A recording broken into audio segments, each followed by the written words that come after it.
My name is Hannah Miller, and 3 years before I won a James Beard Award, my mother sent a text message to our family group chat that made my chest go cold. The message was meant for my siblings, but she did not bother to remove my name from the thread before she hit send. The text read, "Hannah is officially wasting her life on this grease trap hobby. We need to stop pretending it is a business before she embarrasses us. I cannot even tell the club board what she is doing." 3 seconds later, the typing indicator bubbled on my screen. It was my brother Preston. He is a corporate real estate attorney.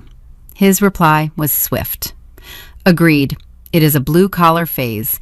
Give it 6 months and she will be asking for a bailout." I was standing in a rented commissary kitchen on the industrial edge of Birmingham, Alabama, when I read those words. I was 31 years old. The fluorescent lights overhead buzzed with a low hum that settled right at the base of my skull. My hands smelled like smoked pork shoulder and chemical bleach. My checking account held exactly $412.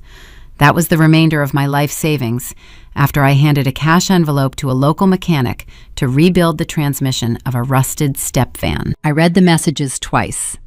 I did not type out a frantic defense of the 70-hour work weeks I had just survived.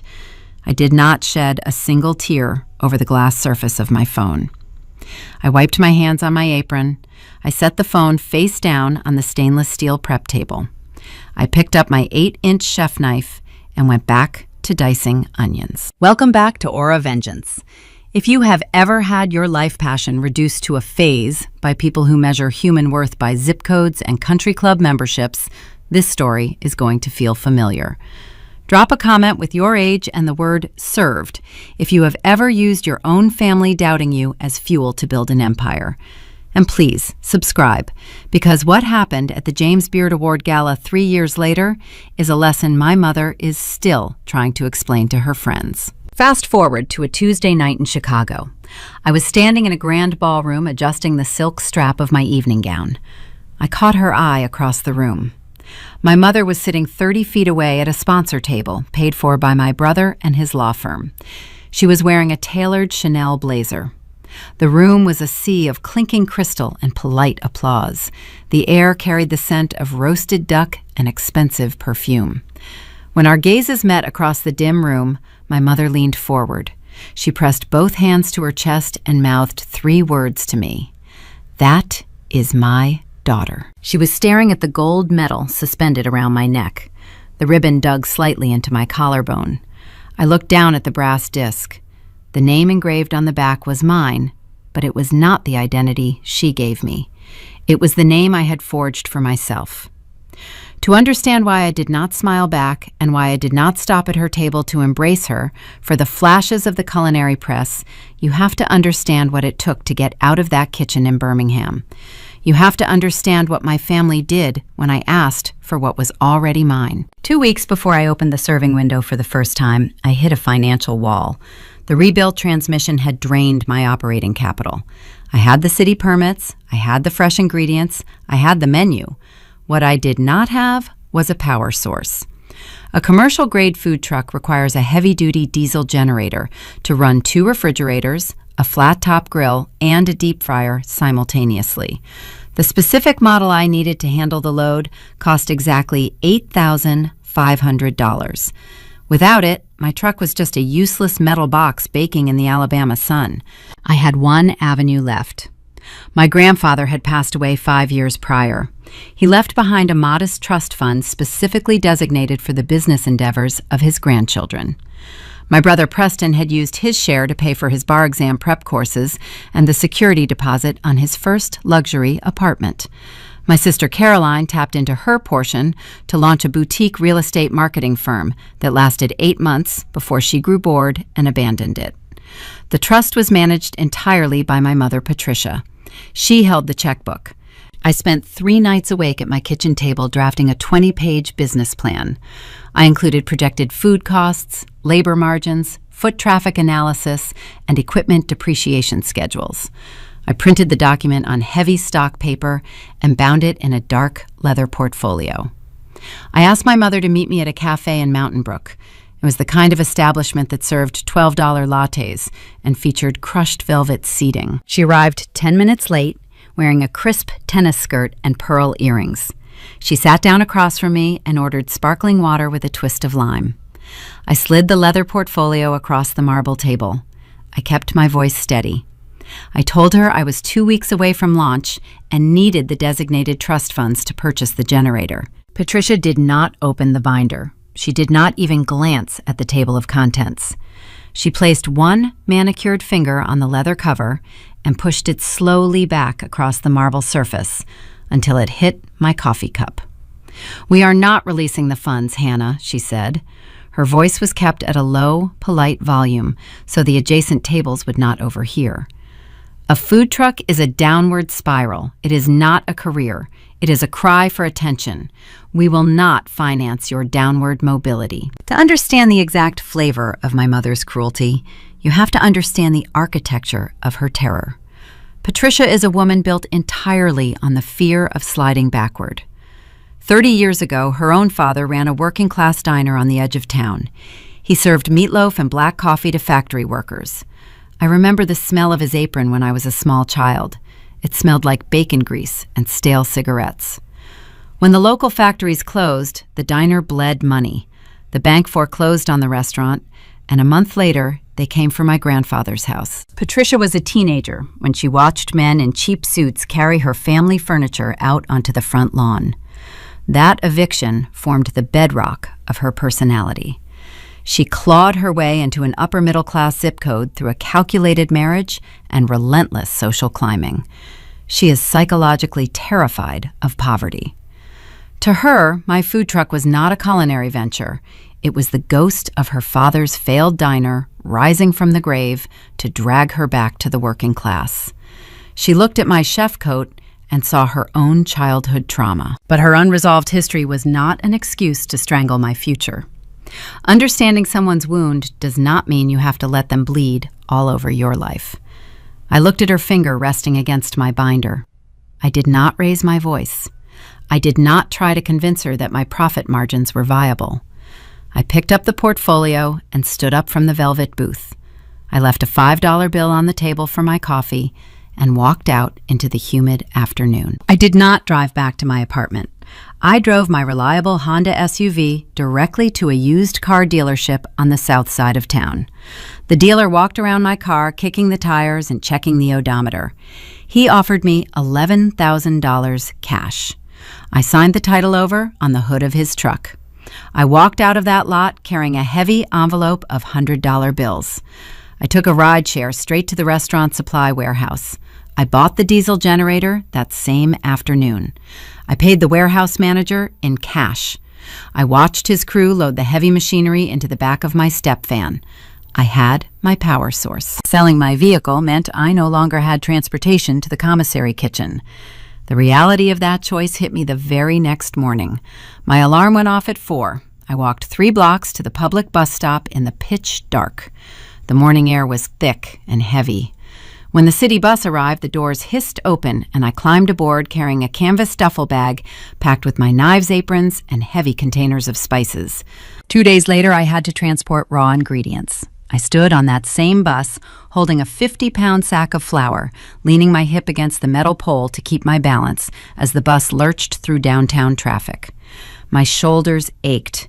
The cheap rubber soles of my work shoes offered zero support against the vibrating floorboards. The physical exhaustion became a daily pebble in my shoe. Every time the bus hit a pothole and the weight of the flour bruised my ribs, I thought about the cafe in Mountain Brook. I thought about the ice clinking in my mother's sparkling water.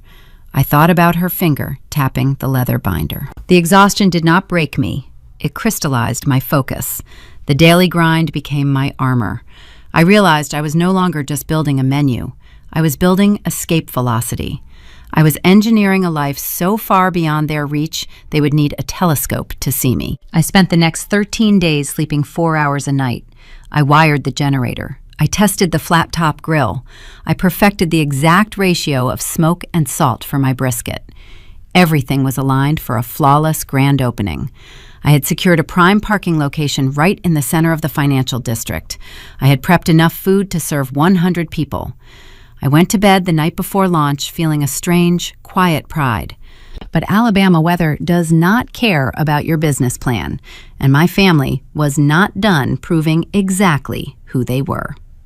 When I woke up on opening day, the sky was the color of bruised iron, and the rain was already coming down in sheets. My phone buzzed on the nightstand, and what I saw on the screen told me the storm outside was going to be the least of my problems. Launch day arrived on a Tuesday in early October. The Alabama sky did not offer a crisp autumn morning to welcome my new venture. Instead, it broke open and unleashed a relentless cold downpour. The rain hammered against the aluminum roof of my step van with a deafening rhythm. I had navigated the treacherous early morning traffic and managed to secure a prime parking space right along the edge of the downtown financial district. I stepped out into the biting wind to prime the diesel generator. The heavy machine roared to life. The vibration hummed through the soles of my shoes. The refrigerators kicked on, and the flat-top grill began to radiate a steady, deep heat. I stood inside the narrow metal corridor of the truck and wiped the condensation from the serving window. I pulled my phone from my apron pocket. A foolish, quiet part of my brain still harbored a fragile hope. I thought perhaps my mother or my siblings might stop by for 5 minutes. They did not have to eat the food. They just needed to stand under an umbrella, snap a quick photo for appearances, and wish me luck. I opened my messages. The family group thread was silent. I tapped the screen and opened a social media app. Right at the top of the feed, a glowing ring surrounded my sister Caroline and her profile picture. I tapped her icon. A video filled my screen. Caroline was sitting at a white tablecloth inside a high-end French bistro located exactly 1 mile away from my parking spot. The camera panned across a delicate plate of garlic butter escargot and 2 glasses of imported white wine. My mother sat across from her, raising her glass to the lens with a polished smile. Caroline is a commercial real estate agent. She spends her days catering to wealthy developers and curating an aesthetic of effortless success. She views historic architecture as an obstacle to modern glass high-rises. The caption typed across her video read, "Celebrating surviving another week trying to sell that stubborn brick eyesore downtown. The owner refuses anything but top dollar." I knew the exact property she was complaining about. It was a beautiful, fading structure with boarded-up arched windows and a faded painted advertisement from the 1920s still clinging to the side brickwork. Caroline hated it because the owner demanded a cash buyer, which stalled her commission. I admired the building because it had survived a century of storms. I watched the short video loop 3 times. They had deliberately chosen a warm, elegant dining room just a few blocks away, rather than endure 10 minutes of bad weather to witness the launch of my business. The message was unmistakable. They wanted me to fail in the damp shadows so they could comfortably welcome me back into their polished world with sympathetic condescension. I locked my screen and placed the device on a high shelf away from the grease. The rain intensified into a gray sheets of water obscuring the tall office buildings around me. The well-dressed financial workers were scurrying through the lobby doors of their corporate towers, refusing to step onto the wet pavement for lunch. A mobile vendor relies on foot traffic. The storm was threatening to drown my opening day before I even sold a single item. But harsh weather possesses a unique power. It separates the delicate tourists from the seasoned locals. At 11:15, a crew of men wearing bright neon visibility vests and heavy work boots jogged across the flooded intersection. They were repairing a water main 2 blocks over. They did not care about the rain. They only cared about finding immediate shelter and hot calories. 5 of them squeezed under my metal awning, shaking the water from their hard hats. The foreman stepped up to the serving window. He smelled like wet denim and damp earth.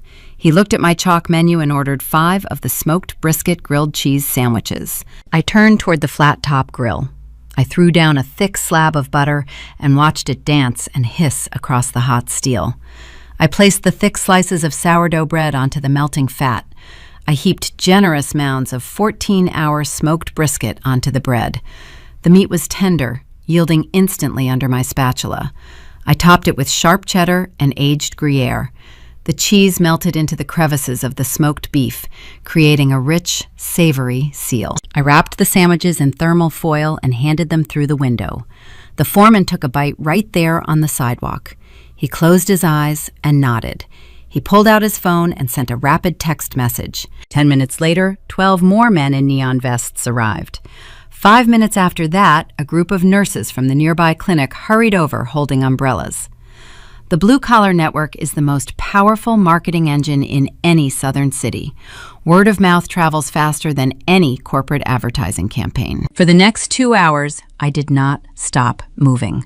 I fell into a mechanical trance of buttering bread, slicing meat, and wrapping foil. The heat of the grill kept the chill of the storm away from my bones. The cash box beside the window began to overflow with damp $20 bills. I moved with a precision I did not know I possessed. At exactly 1:45 in the afternoon, I dragged my spatula across the flat top for the final time. I had scraped the bottom of my warming pans. I pulled the heavy metal shutter down and locked the serving window. The sudden quiet inside the truck was jarring. Only the steady purr of the generator and the drumming of the rain remained. I washed my hands in the small stainless sink. I pulled the cash box onto the prep table and began to smooth out the wrinkled bills. I organized the currency into neat stacks. I tallied the final numbers. I had sold all 80 portions I prepped for the launch. I had netted $1,240. I looked at the empty metal pans soaking in the sink. I pulled my phone from the upper shelf. I took a clear, well-lit photograph of the scraped steel containers and the stacks of green bills. I opened the messaging app. I hovered my thumb over the family group thread. I could send the image. I could prove to Patricia and Preston and Caroline that I had conquered the storm. I could demand their hollow validation. I lowered my thumb and closed the application.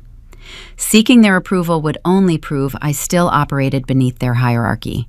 I did not need them to see my success.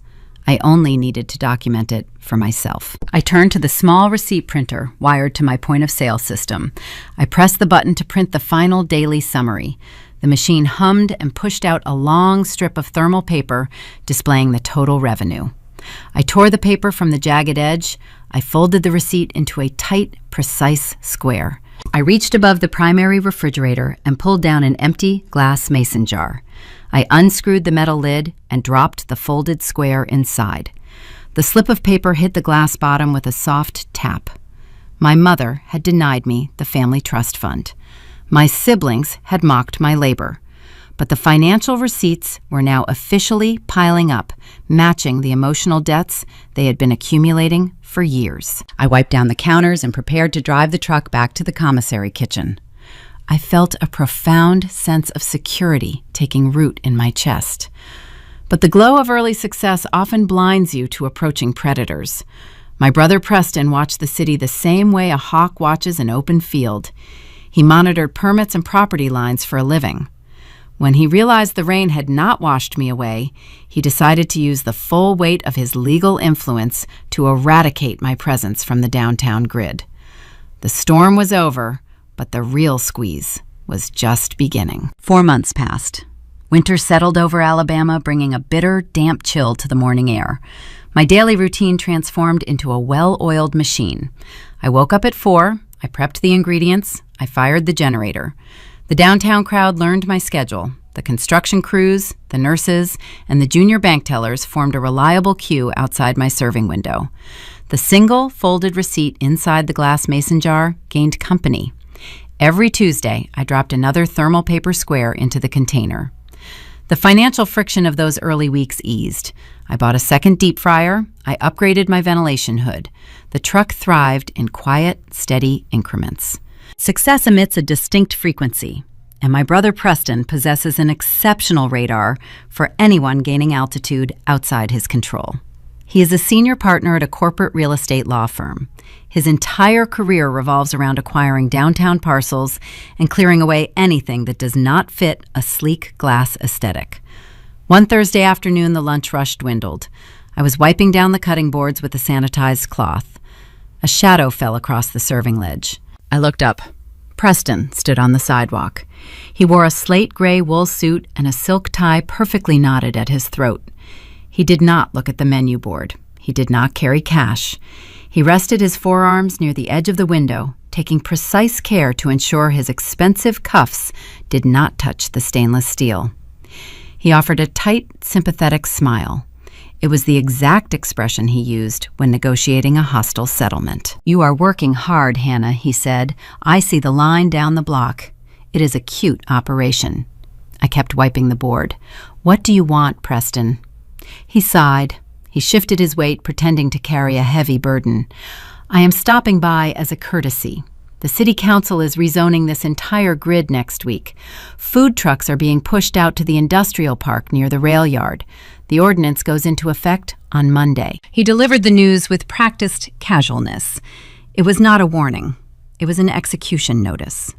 His law firm represented the brick and mortar restaurant consortiums. His clients viewed mobile vendors as parasites, stealing the lucrative midday lunch crowd.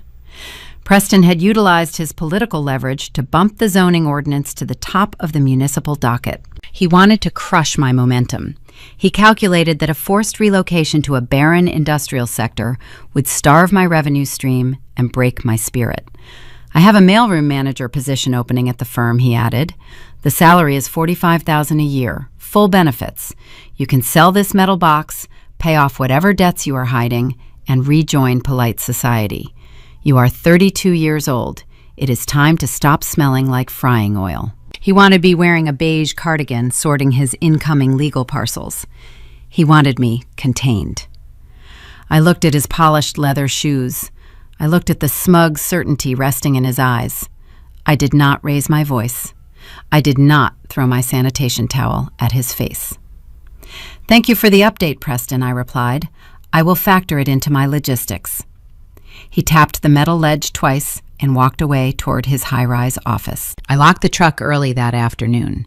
I drove back to my apartment and opened my laptop. Preston assumed I was a simple cook. He believed a person who operated a deep fryer lacked the intellectual capacity to read municipal legislation.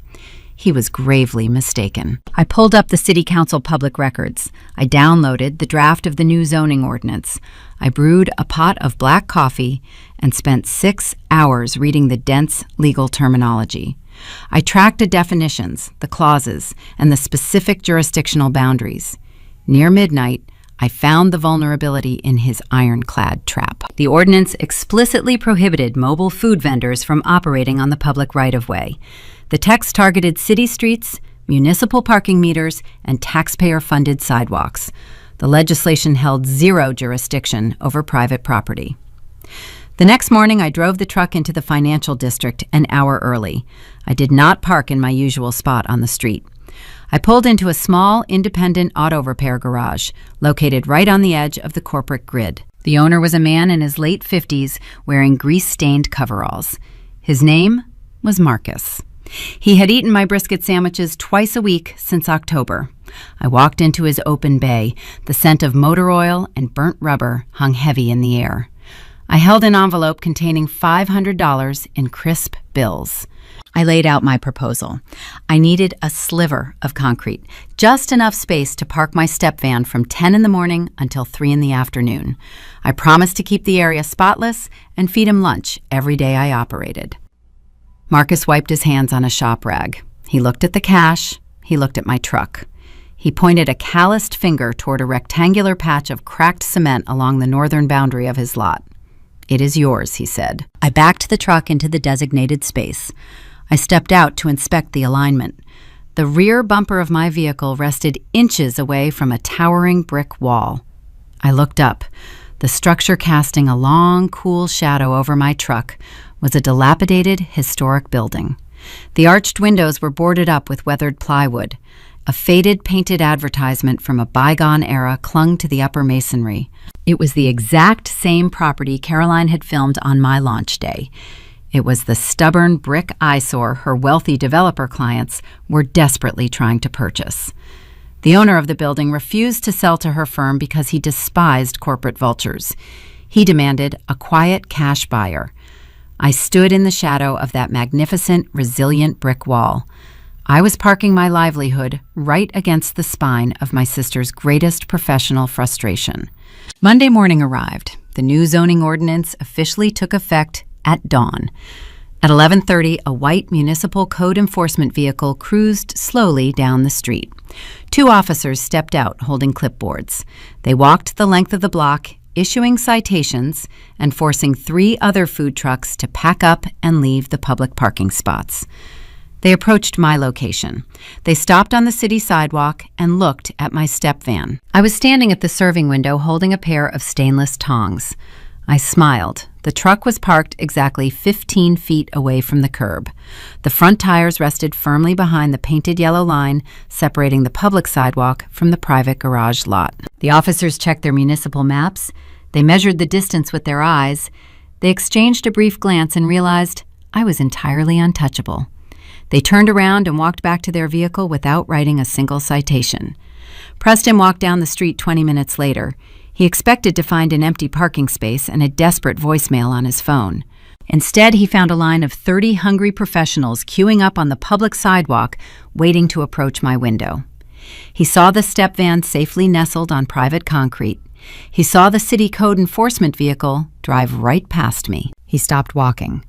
The rigid posture of his shoulders collapsed a fraction of an inch. He stared at the yellow boundary line painted on the concrete. I flipped a thick piece of sourdough bread on the flat top and met his gaze through the rising steam. I did not wave. I did not gloat. I let the sizzling butter do the talking. Preston turned on his heel and marched back toward his office. His legal maneuvering had failed to starve my business. But my family does not surrender when their structural traps break. They simply change their tactics. When Preston realized he could not use the law to crush my physical location, my mother decided it was time to attack the very soul of my menu. She was preparing a psychological strike designed to sever my connection to the food I cooked. The transition into spring brought a new rhythm to the mechanic lot. The weather warmed, and the word of mouth surrounding my step van grew louder. With Preston failing to evict me through municipal zoning, my family realized they could not control my physical location. They needed a different strategy. They decided to target the very foundation of my business. They went after the food. Every successful kitchen relies on a signature item. Mine was a fried chicken sandwich coated in a sticky amber reduction. I spent months perfecting the mechanics of that single menu offering. I soaked chicken thighs in a spiced buttermilk bath for 12 hours.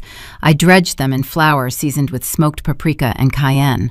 I dropped the meat into hot peanut oil until the crust turned a jagged golden brown. The true draw was the sauce. I simmered fresh Alabama peaches down in a cast iron pot with dark brown sugar and apple cider vinegar. At the very end of the reduction process, I added a heavy pour of Kentucky bourbon. The alcohol cooked off in a sudden hiss of steam, leaving behind a rich profile of charred oak and deep caramel. The sweetness of the fruit cut through the savory fat of the fried chicken, while the bite of the bourbon lingered on the palate. I originally named it the Southern Heirloom Chicken on my chalkboard menu. It was an homage to the region where I learned to cook. It became my highest-selling item. Local food bloggers started posting pictures of the sticky glazed sandwich. The hype breached the perimeter of the downtown financial grid and drifted into the manicured suburbs where my mother spent her afternoons. My phone rang on a Thursday morning while I was organizing the refrigeration units. The caller identification displayed Patricia. She had not spoken a single word to me since she denied my trust fund request months ago. I dried my hands on a sterile towel and answered the call. Hannah, her voice clipped through the speaker, crisp and tight. I was having lunch at the club yesterday. Helen Montgomery told me her son ate at your little truck. He would not stop raving about a peach glaze you serve over fried chicken. I held the phone to my ear and waited. I knew a compliment was not coming. That peach glaze is my mother's recipe, Patricia stated. Her tone was sharp, vibrating with accusation. You are commercializing a family heirloom without my permission. It is tacky. I want it off your menu immediately. Find something else to cook. She delivered the demand with the authority of a judge handing down a sentence. Since she could not break my business with the zoning law, she wanted to sever my connection to my own talent. If my business was going to thrive despite her active sabotage, she needed to lay claim to its success. She wanted the narrative to be that I was only succeeding because I was riding the coattails of her family lineage. It was a brilliant psychological trap.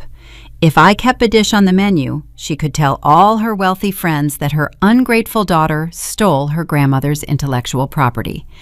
If I removed the dish, I would lose my best-selling item and sabotage my own revenue stream.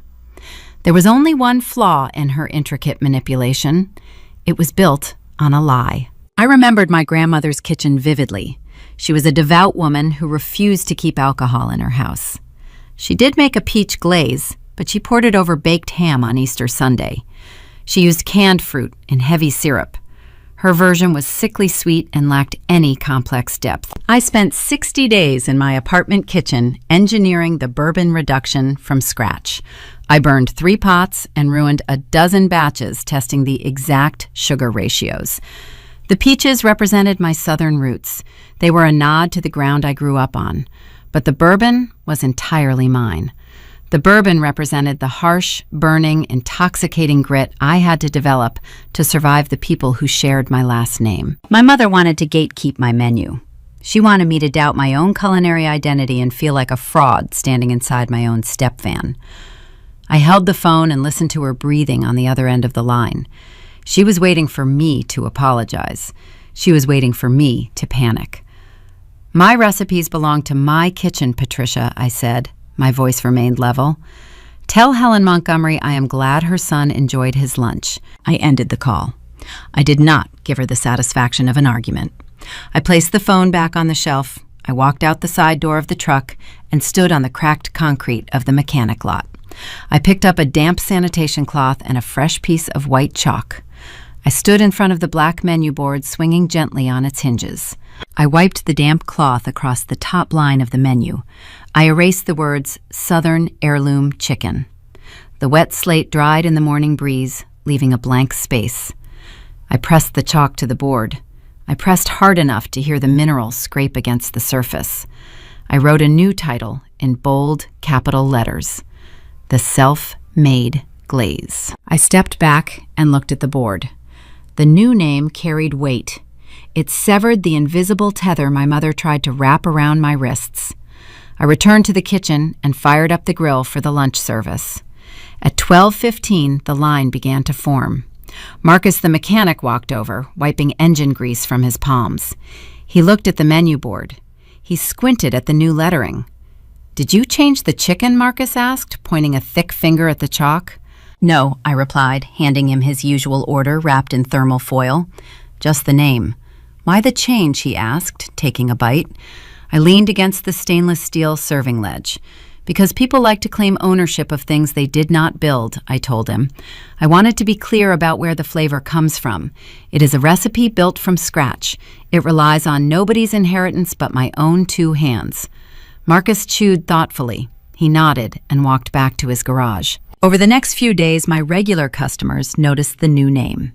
The downtown professionals, the nurses, and the construction workers all asked the same question. Every time they asked, I gave them the exact same honest answer. I told them the glaze was forged through trial and error. I told them it was a product of independence. The narrative shifted. The story behind the sandwich spread through the lunch crowd. People do not just buy food. They buy the soul behind the food. They respect the hustle. They love a narrative of self-reliance. By the end of the week, sales for the newly christened sandwich tripled. Customers started ordering extra sides of the bourbon reduction to dip their fries in. My mother's attempt to orchestrate a psychological crisis only handed me a brilliant marketing hook. She handed me the exact phrasing I needed to establish my brand as fierce, authentic, and entirely untouchable. The financial receipts in the glass mason jar grew thicker. The spring months yielded a steady, lucrative harvest. I felt an unfamiliar sense of victory settling into my daily routine. But seasons shift rapidly in the Deep South. Spring surrenders to summer with brutal efficiency. The Alabama heat was preparing to descend upon the city. The soaring temperatures pushed both machinery and human endurance to their absolute limits.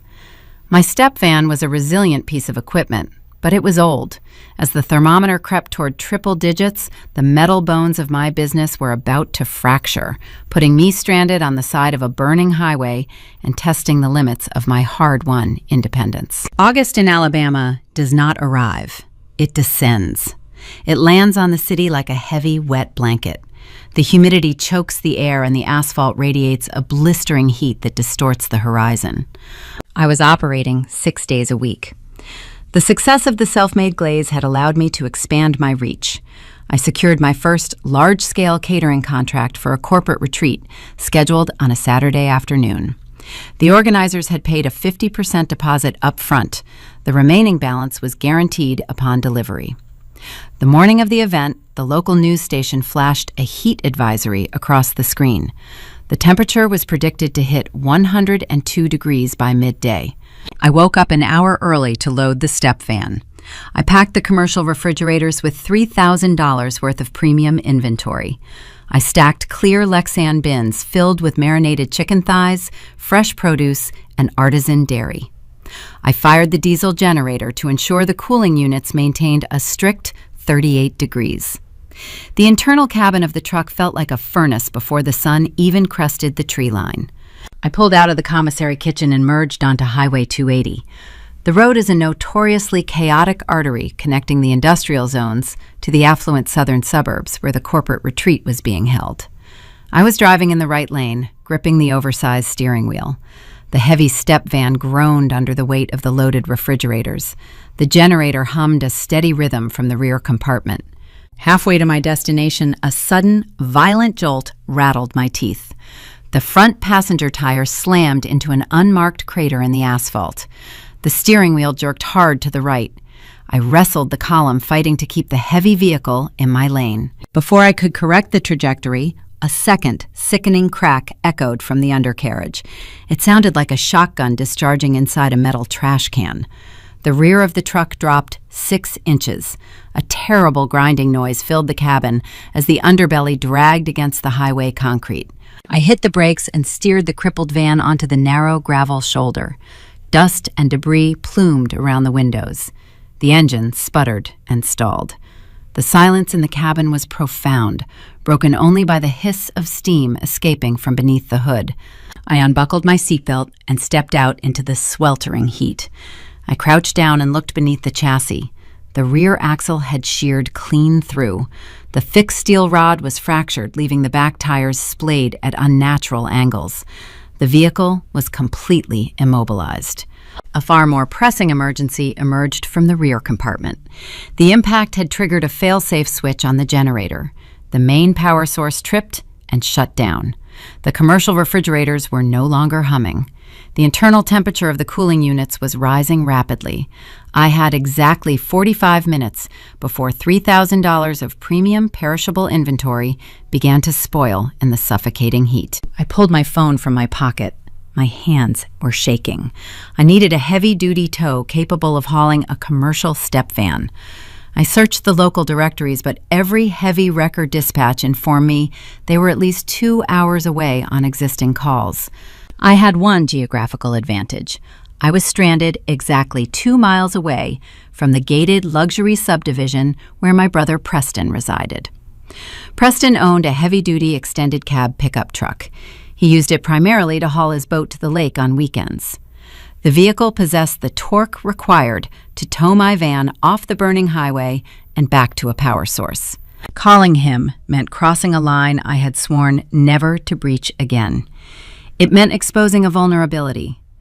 But my pride was less valuable than the inventory melting in the back of my truck. I dialed his number. He answered on the 4th ring. Hannah, his voice carried a tone of performative exhaustion. It is Saturday. I stood on the gravel shoulder, wiping sweat from my forehead. Preston, I am broken down on the side of Highway 280. My rear axle snapped, the generator cut out.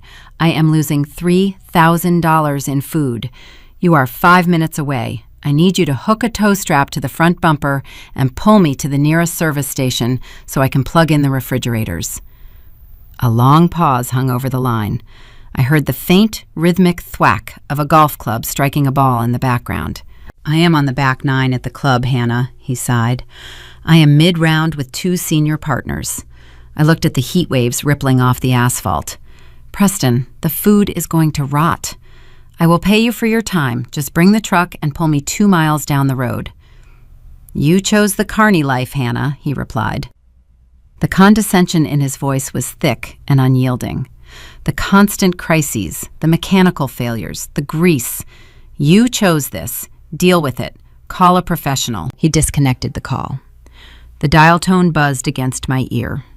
I stood in the direct sunlight for exactly 2 minutes. I watched the traffic blur past me in the left lane. 20 minutes later, a silver Porsche SUV sped past my broken vehicle. The driver was accelerating well above the posted speed limit. I recognized the license plate. It was Preston heading home from his golf game. He did not slow down. He did not tap his brakes. He did not even turn his head to look at his sister, stranded on the side of the burning highway. The silver vehicle disappeared into the heat distortion on the horizon. I took a deep breath of the thick, humid air. A strange calm washed over me.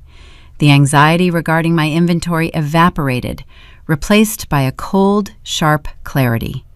My brother had just driven past me while my livelihood was literally melting into the pavement. The blood relation was officially dead. The hollow obligation to a shared last name was severed just as cleanly as the steel axle beneath my truck. I opened my phone again. I dialed a different number. Marcus the mechanic answered immediately. "Marcus, I am broken down on 280. The rear axle snapped. The generator is dead and my fridges are failing." "Where exactly are you?" he asked. His voice was sharp, all business. I gave him the mile marker. "I am firing up the flatbed now. Give me 15 minutes. Keep the doors to the fridges shut. Do not let the cold air escape." Marcus arrived 12 minutes later. He drove a heavy flatbed tow truck with the name of his auto garage painted on the side doors. He did not waste time with small talk. He jumped out of the cab wearing thick leather gloves. He assessed the broken axle, hooked heavy steel chains to the front chassis, and engaged the hydraulic winch. He hauled the crippled step van onto the bed of his truck in less than 10 minutes. He drove us straight back to his garage in the financial district. When we arrived, he did not unhook the van. He pulled a thick orange commercial extension cord from his workshop wall. He dragged it across the concrete and plugged it directly into the external power port on my truck. The refrigerators roared back to life. The digital temperature display had crept up to 44 degrees. I watched the numbers slowly drop back down into the safe zone. The inventory was saved. I leaned against the side of the flatbed. My shirt was soaked in sweat. My hands were coated in highway dust. "I am sorry to ruin your Saturday, Marcus," I said. "How much do I owe you for the tow?" Marcus wiped his brow with a shop rag. He looked at the orange cord snaking across his lot. "Your rent is paid up for the month," he said. "The tow is on the house. We will look at the axle on Monday. Go inside my office and get a cold bottle of water. You look terrible." I walked into his air-conditioned office. I sat on a vinyl chair and twisted the cap off a plastic water bottle. I had to cancel the corporate catering gig. I refunded their deposit and lost $1,500 in potential profit. It was a painful financial hit. But what I gained that afternoon far outweighed the lost revenue. I gained absolute clarity regarding the architecture of my life. My biological family had refused to finance me. They had attempted to legislate me out of business. They had tried to steal the credit for my recipes. And when I was stranded on a dangerous highway, my own brother drove past me in an air-conditioned luxury vehicle without a second glance. Marcus, a man I had only known for a few months, dropped everything on his day off to haul my truck to safety and provide a lifeline for my business. From that blistering August afternoon onward, the definition of family changed. My chosen family consisted solely of the people who showed up when the engines smoked. The truck was repaired by Wednesday. I was back in the mechanic lot serving the downtown lunch crowd. I operated with a renewed intensity. The autumn months approached, bringing cooler weather and steady profits. I believed I had fortified my perimeter against any further disruption. But the most significant event in the history of my business was not going to announce itself with a broken axle or a hostile phone call. It was going to arrive quietly hidden in the mundane routine of a rainy afternoon in the form of a stranger sitting alone in an unmarked vehicle. The weeks following the broken axle fell into a steady, relentless rhythm. I've replaced the heavy steel rod beneath the truck and reinforced the suspension. My operating hours expanded to meet the increasing demand. Autumn finally pushed the oppressive Alabama heat back into the Gulf of Mexico. Late October brought slate-gray skies and a biting wind that chased the fallen leaves across the cracked concrete of Marcus's mechanic lot. It was a quiet Tuesday. The midday lunch rush had been unusually sparse. A miserable, freezing drizzle had settled over the downtown financial district since dawn. The corporate workers opted for indoor cafeterias, and the construction crews sought shelter beneath the half-built high-rises. By 2 in the afternoon, I had only served 30 customers. I stood inside the step van listening to the rain tap against the aluminum roof. The flat-top grill was scraped clean. The deep fryers hummed, maintaining a low standby temperature. I was wiping down the stainless steel prep counters with a sanitized cloth, preparing to close an hour early and cut my losses for the day. The crunch of tires rolling over wet gravel broke the monotony. I looked through the serving window. An unmarked black sedan pulled off the street and into the private lot. The vehicle parked near the dilapidated brick building Caroline hated so much. The engine idled for a moment before shutting off. A man stepped out of the driver's seat. He did not fit the established demographic of my regular clientele. He was not wearing the tailored wool suits favored by the banking executives, nor did he carry the dirt-stained boots of the local laborers. He wore a rumpled tan trench coat, buttoned tightly against the wind. His dark hair was peppered with gray, and his posture suggested a deep, persistent exhaustion. He walked slowly toward the truck, ignoring the puddles forming on the uneven concrete. He stopped at the window and examined the chalk menu board. He read every single line without speaking. I leaned forward. "What can I get for you today, sir?" He looked at me. His eyes were sharp, analytical, observing the cleanliness of the truck, the arrangement of the squeeze bottles, and the state of my apron. "I will take one of everything," he said. His voice was low, gravelly, carrying a subtle northern accent. I paused, wiping my hands on a dry towel. "One of everything. That is a large order for one person." "I have a large appetite," he replied, pulling a thick leather wallet from his coat pocket. I rang the items into the point-of-sale terminal. The smoked brisket grilled cheese, the buttermilk fried chicken with the self-made glaze, the collard greens braised in pork fat, the sharp cheddar macaroni bake. The total came to $142. He handed me 7 crisp $20 bills. "Keep the change," he added. I placed the cash in the register. I turned around and began preparing the massive order. Fatigue was pulling at the muscles in my lower back. The damp cold was seeping through the open window. It would have been incredibly easy to rush through the preparation. I could have thrown the meat on the grill sloppily, slapped the sandwiches together, and handed him a heavy foil bag just to expedite my early closure. But a foundational rule governed my kitchen.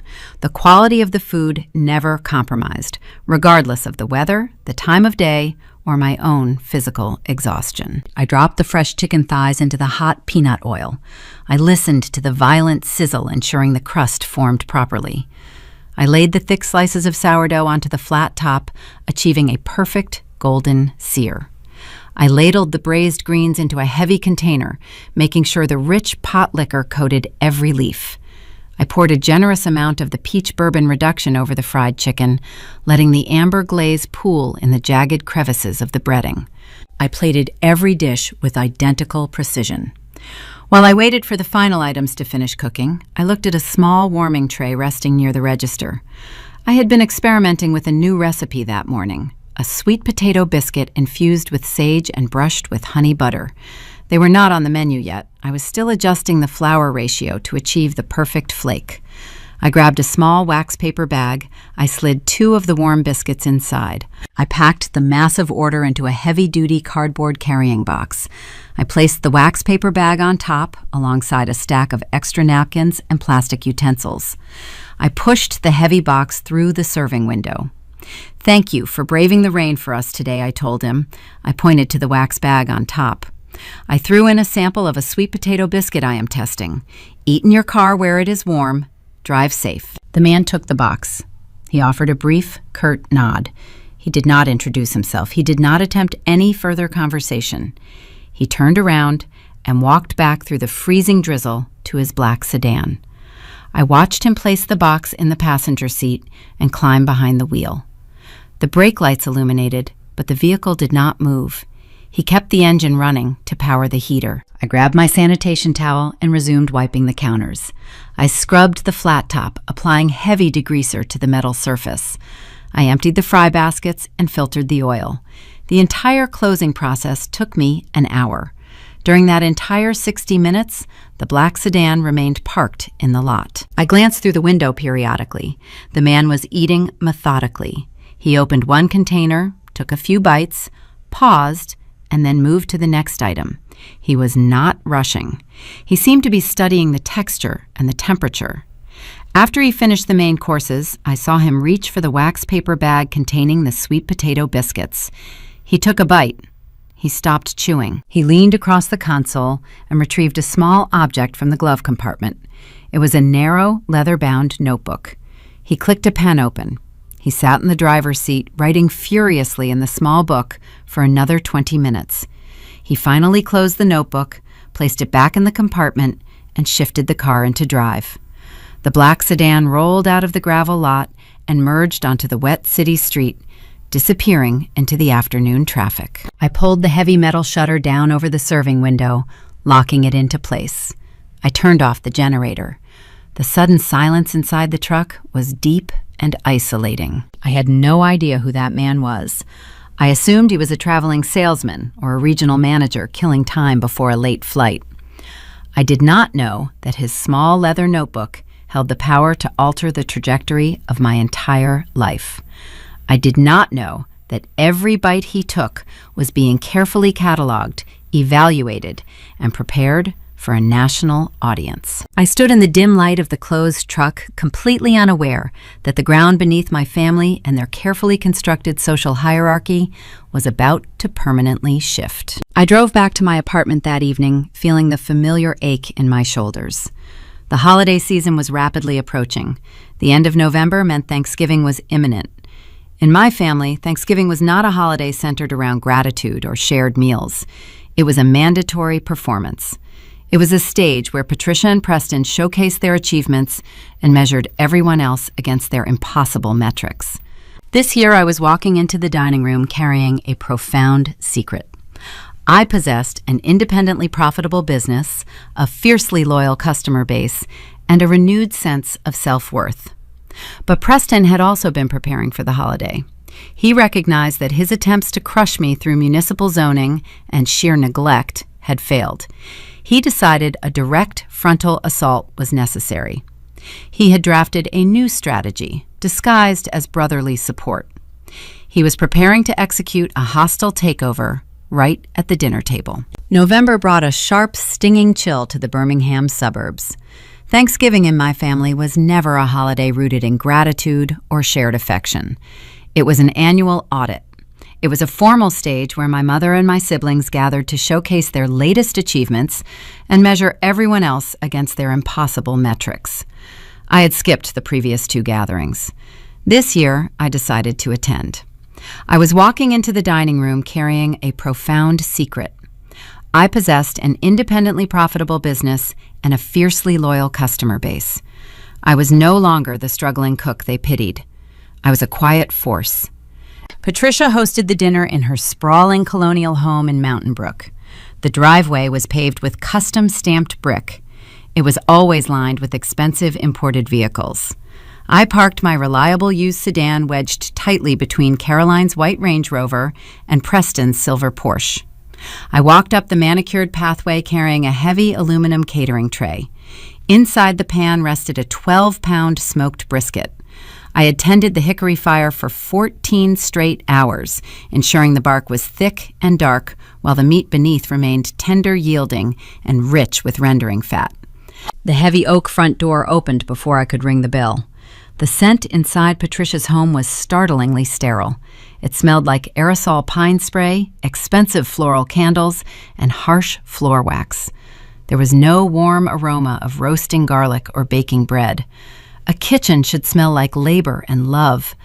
This house smelled like a museum. Patricia stood in the grand foyer wearing a cream-colored cashmere sweater and a string of pearls. Her eyes immediately dropped to the aluminum tray in my hands. The smoked beef carried a potent, earthy scent that easily disrupted the artificial pine fragrance. She took the warm tray from my hands with a tight, strained smile. She did not set it on the main dining table where the crystal goblets and silver chargers were meticulously arranged. She walked it straight into the back kitchen and shoved it behind a large standing mixer far away from the sightline of her elegant dining room. She wanted to hide the physical evidence of my blue-collar labor. We gathered around the long mahogany dining table an hour later. The spread was a depressing exercise in dry aesthetics. A pale, overcooked turkey sat in the center, surrounded by flavorless steamed vegetables and boxed stuffing scooped into expensive porcelain bowls. Caroline spent the first 20 minutes discussing a commercial property she had just listed, complaining about her affluent clients. Patricia nodded along, sipping her chilled white wine. I sat quietly, pushing a piece of chalky white meat around my plate. Then Preston cleared his throat. He reached down to a leather briefcase resting beside his chair on the Persian rug. He produced a thick, cream-colored legal folder. He set it on the polished wood and slid it directly across the table. The thick paper made a soft, swishing sound until it touched the edge of my dinner plate. "Hannah," he began. His voice dripped with a sudden, unnatural warmth. "We have all seen how hard you are working. We know the food truck business is a grueling uphill battle. The early mornings, the breakdowns, the constant grind. It is too much for one person. I want to help you scale your operation. I am offering to invest $50,000 into your truck." Caroline gasped softly, placing a manicured hand over her chest. Patricia beamed at him, radiating a fierce maternal pride. For a fleeting second, a naive observer might believe my brother had experienced a genuine change of heart. $50,000 was a significant infusion of capital. To a struggling street vendor, it sounded like a vital lifeline. It sounded like a familial rescue.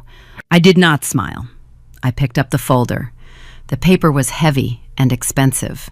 I flipped open the cover and scanned the dense legal typography. Preston was a ruthless corporate attorney. He did not write contracts to aid small businesses. He wrote contracts to consume them. My eyes tracked down the pages, bypassing the flowery introductory clauses regarding mutual synergy and brand alignment. I knew exactly where to look. I found the equity distribution section on page 4. There it was, the predatory hook buried beneath the generous numbers. The contract stipulated that in exchange for the $50,000, Preston would receive a 51% controlling interest in the company. He also included a strict creative control clause, granting him final authority over all branding, menu changes, and vendor locations. He did not want to support me. He wanted to own me. He wanted to buy my sweat, my original recipes, and my growing local reputation for pennies on the dollar. He planned to take the steering wheel out of my hands and install himself as the chief executive of my own creation. He wanted to franchise the concept and erase my independence. "You can use the capital to pay off whatever crippling debts you are hiding," Preston urged, leaning back in his velvet dining chair. "You can sell the majority share to me, take a deep breath, and finally rejoin polite society. Let the legal professionals handle the corporate expansion. You can just focus on cooking." He assumed I was drowning. He assumed the broken axle in August had bankrupted me. He assumed a woman working inside a greasy step van could never decipher a hostile equity grab disguised as charity. He thought I was playing checkers while he was playing chess. I looked at the dense legal contract. Then I looked at the center of the table. Patricia had roasted a bird so devoid of moisture the skin was cracking like old parchment. The entire meal was a hollow facade. The entire family dynamic was an illusion built on control and condescension. I closed the folder. I did not say a word. I stood up from my chair. The heavy wooden legs scraped loudly against the hardwood floor. I walked out of the formal dining room and into the back kitchen. I located my aluminum tray hidden behind the kitchen appliances. I peeled back the foil. The brisket was still warm, resting in its own rich, savory juices. The dark bark glistened under the kitchen lights. I picked up the heavy tray and carried it right back into the dining room. I set the meat down directly next to Preston's pristine legal folder. A drop of dark rendering beef fat splashed onto the cream-colored paper. Preston flinched, pulling his hands away from the grease. I looked down at him. My business grossed $240,000 this year, Preston, I said. My voice was calm, carrying the practice-level cadence of a chef giving orders on a busy kitchen line. I pay myself a salary of $80,000. My equipment is fully paid off. My vendor lot lease is secured. Your $50,000 investment is an insulting joke. The silence in the room was immediate and suffocating. Caroline stopped chewing. Patricia lowered her wine glass, her mouth falling slightly open. Preston stared at me. His jaw grew tight. His corporate composure fractured under the crushing weight of raw mathematics. I was out-earning him. I was building an empire without a law degree, without a trust fund, and without his permission. I turned my attention to Patricia. "And your turkey is bone dry," I added. I did not wait for their rebuttal. I walked out the front door. The heavy oak slammed shut behind me, echoing into the cold November night. I walked down the brick pathway to my car, feeling a profound physical weight lift from my shoulders. I had finally laid the financial truth on their polished mahogany table. I left them choking on my reality. I drove home with the windows rolled down, letting the crisp night air clear the scent of aerosol pine spray from my lungs. I felt untouchable. I believed I had delivered the final, decisive blow to their interference. I spent the remainder of the holiday weekend prepping my commissary kitchen for the upcoming winter rush. But the quiet was an illusion. The man in the rumpled trench coat who had visited my lot in the freezing October rain had finished writing his notes. He was about to publish his findings. The resulting explosion would not just bring a line of new customers to my window. It was going to trigger a shockwave that would push my brother to cross a dangerous legal line and commit outright corporate theft. 2 weeks passed since the dining room table confrontation. Early December brought a bitter frost to the southern grid. I spent those 14 days locked in my usual routine. I arrived at the commissary before dawn. I prepped the proteins. I hauled the heavy containers onto the step van and drove to the mechanic lot. The rhythm was predictable. It was safe. I assumed my blunt financial disclosure at Thanksgiving had finally purchased my peace. That illusion shattered on a Tuesday morning at 6 o'clock. My phone rested on the wooden nightstand beside my bed. It began to vibrate. It did not emit a single notification chime. It produced a continuous, sustained buzzing. The device vibrated with such force, it slid across the polished wood and dropped onto the hardwood floor. I rolled over in the dark and reached down. The screen was blindingly bright in the unlit bedroom. A cascade of alerts scrolled rapidly across the glass. I saw tags from social media platforms. I saw unread emails from local news stations. I saw a dozen text messages from regular customers. I tapped the topmost notification. It opened a web browser redirecting me to the digital front page of a premier national culinary publication. The headline was printed in bold black typography. "The best Southern food in America is served from a parking lot in Birmingham." Beneath the title was a high-resolution photograph of my step van. The image captured the worn aluminum siding, the glowing serving window, and the backdrop of the faded brick building. The author byline listed a name that commanded instant respect across the entire restaurant industry: Jonathan Hayes. He was a nationally syndicated food critic known for destroying million-dollar tasting menus and elevating unknown cooks into immediate stardom. He was also the quiet, exhausted man wearing the rumpled tan trench coat who had visited my lot during the freezing October rain. I sat up, pulling the quilt around my shoulders. I read the article. Hayes did not write about velvet dining chairs or curated wine pairings. He wrote about the raw, unfiltered soul of the food. He described the biting cold of the rain and the warmth emanating from the metal truck. He devoted an entire paragraph to the peach bourbon reduction. He wrote the name exactly as I had chalked it on the board, the self-made glaze. He detailed the precise crunch of the fried chicken and the dark rendered bark of the smoked brisket. But the focal point of his review rested at the very end of the piece. He described sitting in his dark sedan, opening a small wax paper bag. He wrote about the sweet potato biscuit infused with sage and honey butter. He noted that the item was not on the menu. He explained that the chef handed it to him for free, simply to offer comfort on a miserable afternoon.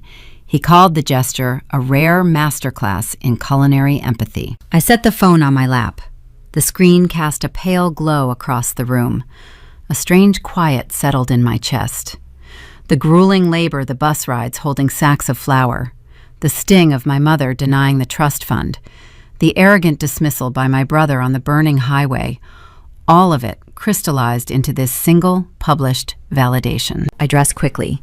I drove to the commissary kitchen and loaded every single piece of inventory I possessed into the step van. I prepped enough food to last me through Friday. I wanted to be prepared for a slight bump in midday traffic. I underestimated the power of the national press. I turned the corner onto the street bordering the mechanic lot just before 9 in the morning. I had to press hard on the brakes. A line of people stretched down the sidewalk. It wrapped around the corner and extended past the glass facades of the corporate bank towers.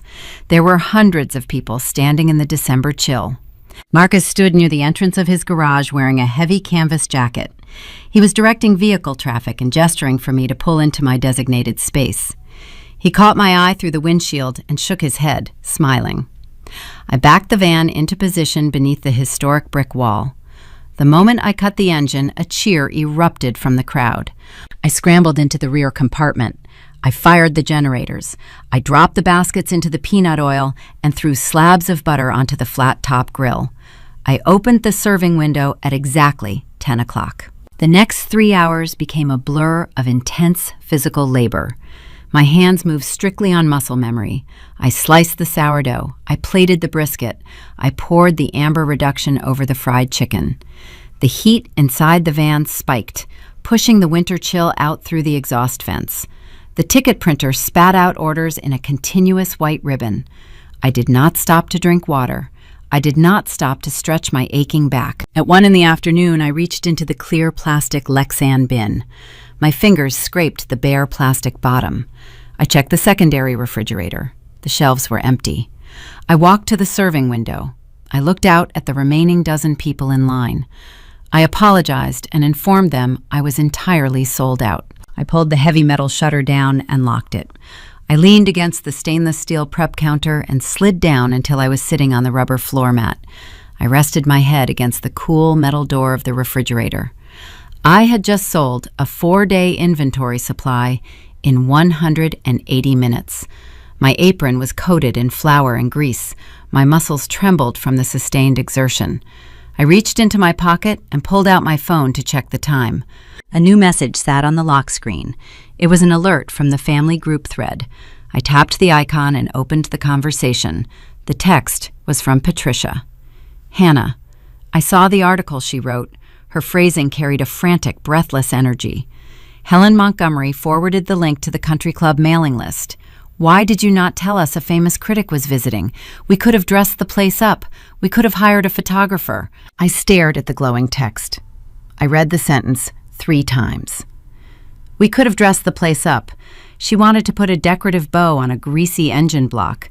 She wanted to drape silk over the cracked concrete of the mechanic lot.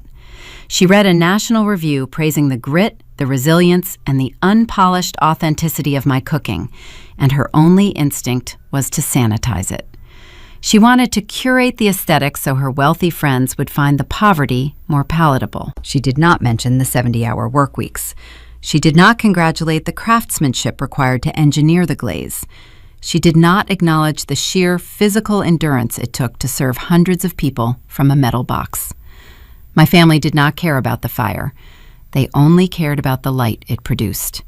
They wanted to stand in the warm glow of the public spotlight without ever risking a burn. I did not type a reply. I did not explain the philosophy of my kitchen to a woman who hid my smoked brisket behind a standing mixer. I tapped the details icon in the upper right corner of the group thread. I scrolled down to the notification settings. I swiped my thumb across the screen and muted the chat indefinitely. I put the phone back in my pocket. I was officially refusing to let them step into a light they had spent years actively trying to extinguish. I stood up and began the meticulous process of scrubbing the grill. I felt a deep, satisfying isolation. I believed cutting off their communication would starve their influence over my life. But I forgot to factor Preston into the equation. Preston did not send a congratulatory text in the group thread. He did not ask to hire a photographer. Preston viewed the world through the cold lens of corporate acquisition. The national exposure shifted my business from a local nuisance to a highly lucrative asset. He observed the viral success and saw an unprotected revenue stream. If he could not buy a controlling share of my company at the Thanksgiving dinner table, he decided he would simply use his legal expertise to steal it out from under me. He was preparing to file a stack of corporate paperwork that would initiate a hostile takeover and attempt to strip my very name from the side of my truck. The new year brought a sharp frost that settled over the Alabama asphalt. January is typically a brutal month for the hospitality industry. Holiday spending dries up, and consumers retreat into their heated homes. The National Review defied that seasonal slump. The line outside my serving window remained a permanent fixture in the financial district. The revenue stabilized into a bracket I had previously thought unattainable. When I originally purchased the rusted step van years ago, I paid a local sign painter $400 to letter the side of the ribbed aluminum. He used a vintage typography, rendering the words in thick, cream-colored enamel. The signage read, "Miller's Cast Iron." I chose the title back when I still believed my surname carried honor. I wanted to pay homage to a legacy I thought I shared. The viral success transformed those painted letters into a recognizable downtown landmark. People took photographs standing next to the typography. The brand was gaining immense traction. That traction caught the attention of the apex predator in my family. It happened on a cold Thursday evening. I was sitting at my small kitchen island, running the weekly payroll numbers on my laptop. A fresh pot of dark roast coffee steeped in the French press, sending a bitter, earthy aroma through the apartment. A notification chimed from my personal email inbox. The sender was David, an old university friend who now worked as a processing clerk at the United States Patent and Trademark Office in Alexandria, Virginia. He followed my culinary journey through social media. The subject line of his email contained only 2 words: red flag. I clicked the message open. David wrote a brief, urgent paragraph. He explained that a priority filing had just crossed the federal database. The application requested the exclusive commercial rights to a specific phrase within the food and beverage service class. He attached the public PDF documents for my review. I downloaded the file. The glow of the laptop screen illuminated the dark kitchen. I took a sip of hot coffee and began to read the formal legal petition. The application bore the official letterhead of my brother's corporate real estate law firm. The applicant, requesting the federal trademark, was Preston Miller. The requested mark was Miller's Cast Iron, LLC. My brother was quietly executing a hostile corporate takeover of the name painted on the side of my vehicle. I scrolled through the dense legal attachments. Preston did not just submit a standard trademark request. He included a comprehensive business plan to justify his intent to use the mark across state lines. The prospectus outlined a strategy to franchise the food truck concept throughout the southern region. It detailed ghost kitchens, merchandise lines, and retail sauce distribution. On the final page of the executive summary, he listed the corporate hierarchy. He installed himself as the chief executive officer. To satisfy the federal requirement proving the mark was currently in commercial use, he attached high-resolution photographs. I stared at the images. They were pictures of my step van. He had stood on the public sidewalk and photographed my business, using my labor and my painted signage as evidence to secure his federal petition. He cited our shared surname as proof of his ownership over the family legacy. I set my coffee mug down. The ceramic base clicked softly against the granite counter. The strategy Preston drafted was textbook corporate extortion. He did not need to know how to cook. He did not need to understand the supply chain. He only needed to possess the registered federal trademark. Once the government approved his application, he planned to draft a formal cease and desist letter on his expensive firm's stationery. He would send it via certified mail to my apartment. The legal threat would present a crushing ultimatum. I would be forced to either strip the paint from my truck, rebrand my entire operation, and lose the immense momentum of the National Review, or face a ruinous lawsuit I could not afford to fight. His ultimate goal was not to shut me down. His goal was to force me back to the Thanksgiving dining table. He wanted to corner me into surrendering the 51% equity share he demanded months ago. He wanted to own the sweat on my brow and the recipes in my head. He executed this maneuver with supreme confidence because he relied on a fatal assumption. Preston viewed the culinary arts as menial labor. He looked at my flour-dusted aprons and my grease-stained shoes and concluded I possessed the intellect of a naive line cook. He assumed a woman who spent 70 hours a week operating a deep fryer lacked the capacity to comprehend intellectual property law. He was certain I ran my venture purely on passion and cash, failing to build a fortified legal foundation. I sat in the quiet glow of the screen. The betrayal was profound. This was not a passive-aggressive comment at a country club luncheon. This was my own flesh and blood, utilizing his professional expertise to steal the enterprise I built from the ground up. The natural instinct is retaliation. The human reflex is to pick up the phone, dial his number, and scream into the receiver until your voice cracks. I did not touch my phone. I did not send an angry text message. I did not march down to his high-rise office and demand an explanation. I looked at the itemized receipt attached to the final page of the federal filing. Submitting a priority trademark application is an expensive endeavor. Preston paid a primary filing fee.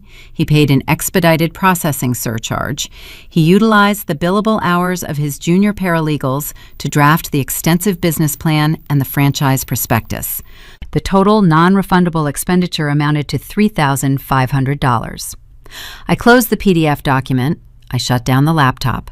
I walked over to the sink and washed my coffee mug, watching the dark liquid spiral down the drain. I decided to grant my brother exactly what he wanted. I gave him my silence. I allowed him to believe his corporate trap was functioning flawlessly. I let him spend his money. I let him pay the steep filing fees and the expensive lawyer retainers to push his fraudulent application through the federal bureaucracy. Over the next few weeks, the atmosphere in the muted family group thread leaked out through peripheral channels. Caroline posted vague, excited hints on her social media platforms about a lucrative new hospitality venture her brother was developing. Preston purchased a new tailored suit and upgraded his country club membership to the premium tier.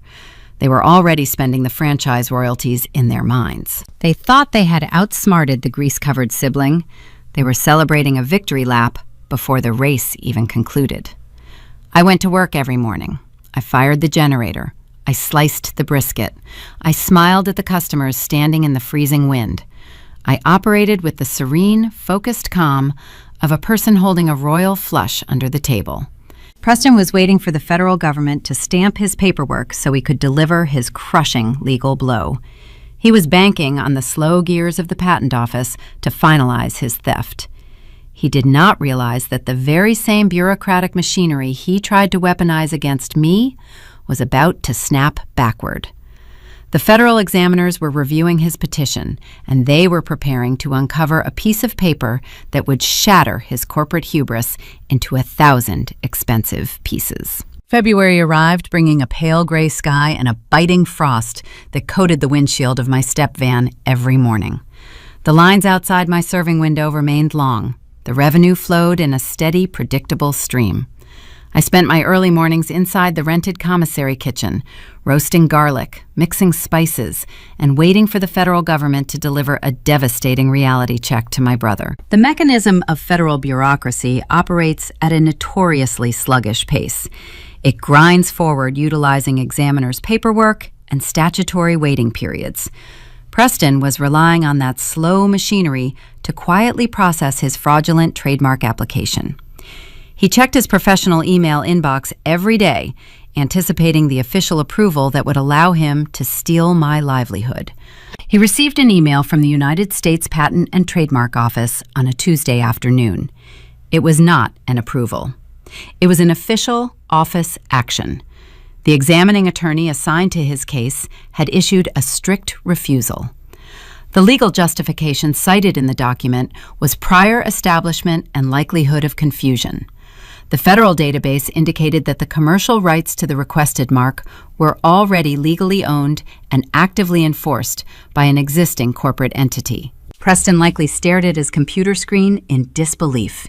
He had assumed the name painted on the side of my truck was unprotected, free for the taking. When he queried the federal database to uncover the identity of the corporate entity blocking his application, he did not find a naive line cook. He found a fortified, legal fortress. To understand the exact architecture of the trap Preston walked into, you have to revisit a specific afternoon 3 years ago. It was the exact same day Patricia slid my business plan across the Marble Cafe table and denied my request for the family trust fund. I had walked out of that cafe, sold my vehicle to a used car dealer, and purchased my diesel generator in cash. But I did not go straight home after securing the power source. I took a city bus directly to the county clerk office. My family worshipped the Miller surname. They wielded it like a royal title, believing it granted them inherent authority over anyone in their orbit. I knew from the very beginning that if my food truck gained any traction, they would attempt to use our shared last name to lay claim to my success. They would argue the brand belonged to the family lineage. I sat in a stiff plastic chair in the municipal waiting room holding a clipboard. I filled out the incorporation paperwork with surgical precision. I did not register my business under the title painted on the truck. I legally incorporated the entity as Hannah's Cast Iron, LLC. I established myself as the sole proprietor and exclusive shareholder. I then filed a DBA, which stands for Doing Business As, protecting the vintage signage lettered on the aluminum siding. I did not stop at the business name. I spent an additional $400 to register the intellectual property of my core recipes. I even submitted the exact Pantone shade of the vintage cream paint used on the truck exterior, locking down the visual trade dress. I spent my last remaining dollars that day building an invisible, ironclad perimeter around my future. I secured my independence while my mother thought I was crying over a rejected binder. Preston did not know any of this. He never asked about my corporate structure because he never respected the venture enough to inquire. My phone rang at 2:15 in the afternoon. I was standing in the quiet prep kitchen, holding my favorite red pen, updating my weekly ledger. The caller identification displayed his name. Preston never called me during business hours.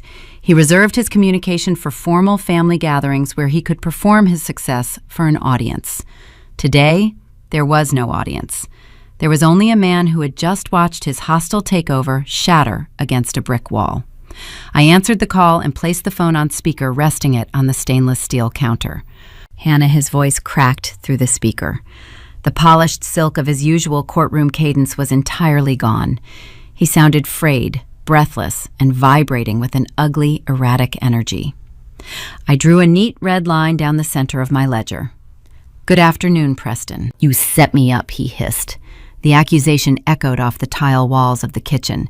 "You knew I was filing for the mark. You sat at the Thanksgiving table and let me offer you a buyout, knowing you had already incorporated the LLC behind my back." I continued writing a row of numbers. "I did not go behind your back, Preston. I secured my business 3 years ago. I built a foundation. It is standard operating procedure. I assumed a senior corporate attorney would understand the basics of entity formation." A sharp intake of breath hissed through the receiver. I spent $4,000 on this, Hannah. I paid the non-refundable federal filing fees. I utilized billable paralegal hours to draft the franchise prospectus. I spent $4,000 attempting to secure a brand you already locked down. His corporate composure was completely shattered. He was not mourning the lost money. He was bleeding from the profound humiliation of being outsmarted in his own professional arena. He made his living drafting airtight contracts and navigating complex statutory loopholes. He had just been handed a humiliating defeat by a woman he told to get a real career. "You tried to steal my business, Preston," I said.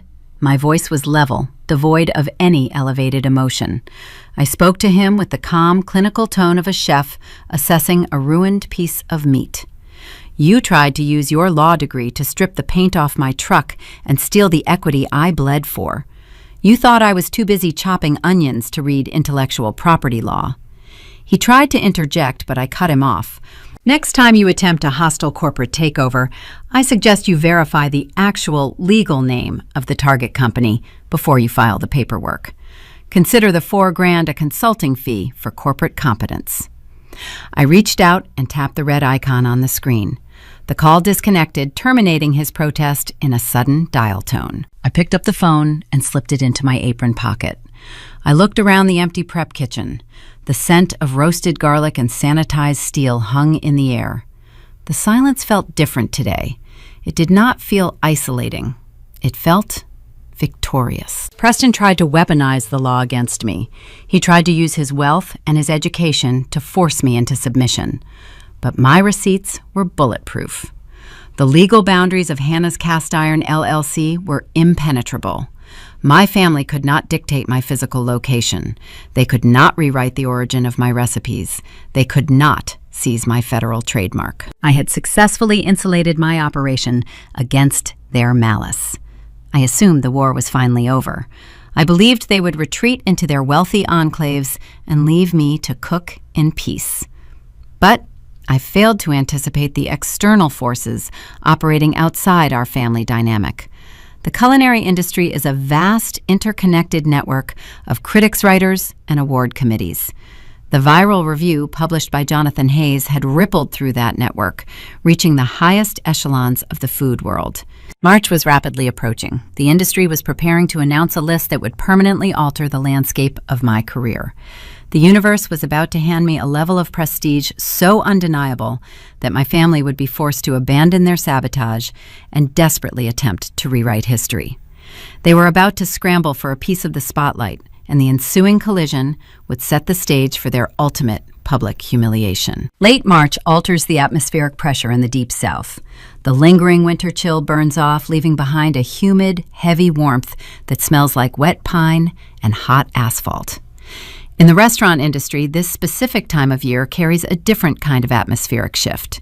It is the season the James Beard Foundation announces its annual awards. For a culinary professional, receiving a James Beard nod is the equivalent of a working actor securing an Academy nomination. It is an institution rooted in high society dining, curated tasting menus, and immense financial backing. Chefs spend decades chasing the attention of the foundation committee. They build glass-enclosed display kitchens, hire expensive public relations firms, and court wealthy investors just to secure a brief glance from the anonymous judges who travel the country evaluating talent. I was operating out of a step van parked on cracked concrete behind a mechanic garage. I did not possess a public relations firm. I had never served my food on bone china. I was standing at my prep station on a Wednesday morning, slicing a fresh batch of sourdough bread. The sky outside was still dark. The hum of the commercial refrigerators provided a steady white noise. My phone rested on the corner of the stainless steel counter, the screen illuminated, projecting a harsh blue light across the cutting board. An email arrived from a local food journalist I had spoken with a few times over the past year. The subject line consisted of a single word in uppercase letters: look. I set down my bread knife. I wiped my hands on my apron and picked up the device. The email contained a direct hyperlink to the official website of the James Beard Foundation. The page displayed the newly released list of national semifinalists for the upcoming calendar year. I scrolled through the regional categories, navigating past the prestigious bakeries in New York and the sprawling seafood empires in the Pacific Northwest. I reached the section titled Best Chef South. The list featured a lineup of culinary titans operating out of New Orleans, Charleston, and Atlanta. These were names commanding multi-million-dollar dining rooms. I read down the alphabetical column. My eyes stopped moving. My breath caught tight in my throat. There it was, printed in stark black typography on the most esteemed digital ledger in the culinary world.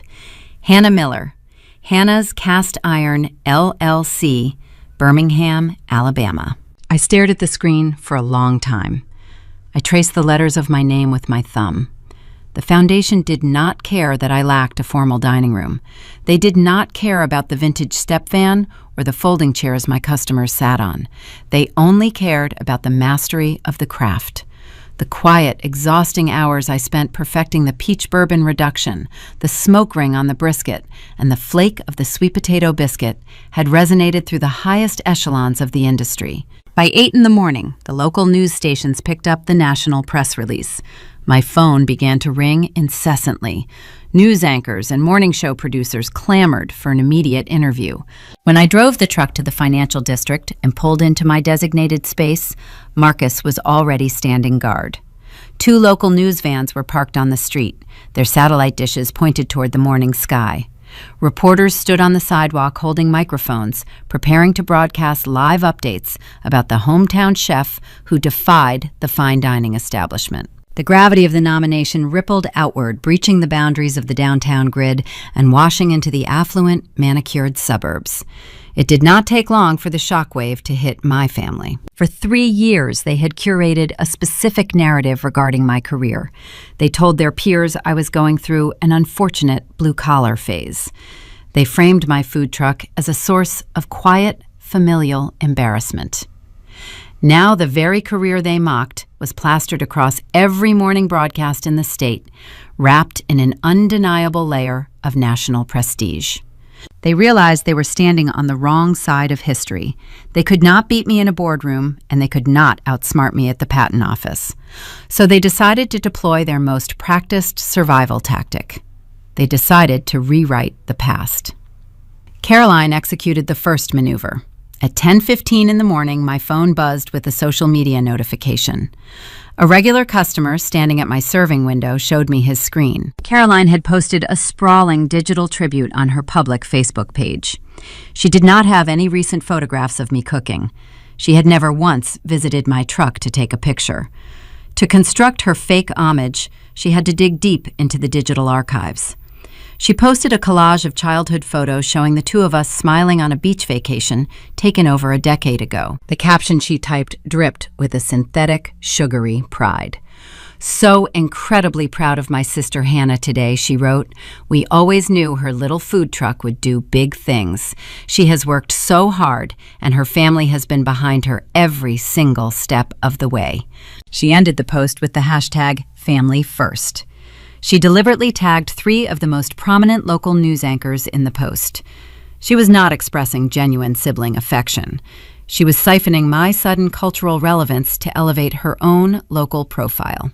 She wanted the wealthy developers who followed her real estate page to view her as a supportive pillar of a famous culinary success story. While Caroline chased digital clout, Patricia took her revisionist history directly to the source. The country club rumor mill operates with terrifying efficiency. Before the lunch hour even concluded, an old high school acquaintance texted me to relay a conversation she overheard in the club dining room. Patricia was holding court at a corner table sipping an iced tea. She was loudly informing her wealthy peers that my food truck was never a source of embarrassment. She claimed the venture was a strategic, secret project. She told them she had personally bankrolled the launch, identifying herself as my silent financial partner. She painted a vivid picture of a mother supporting her daughter's rustic entrepreneurial dreams. They were furiously trying to launder their reputations. They wanted to wear the prestige of the James Beard nomination without ever having endured the grease burns. They wanted to claim the harvest after spending years salting the earth. The urge to publicly expose them burned hot in my chest. I could have left a scathing comment under Caroline's post. I could have published a statement detailing the denied trust fund and the predatory investment trap at Thanksgiving. I could have burned their fragile social standing to the ground with a few keystrokes. But engaging with a lie validates the liar. It signals that their fiction carries enough weight to demand a response. I did not type a single word in retaliation. I picked up my phone and opened Caroline's post. I captured a high-resolution screenshot of her glowing tribute and her hypocritical hashtag. I opened the hidden digital folder stored deep in my phone registry. I imported the new screenshot. I dragged the image and placed it directly next to another photograph I had saved years ago. It was the picture of Caroline and Patricia sitting at a high-end French bistro, eating garlic escargot, while I stood in the freezing rain on my opening day, hoping they might show up. I stared at the two images side by side.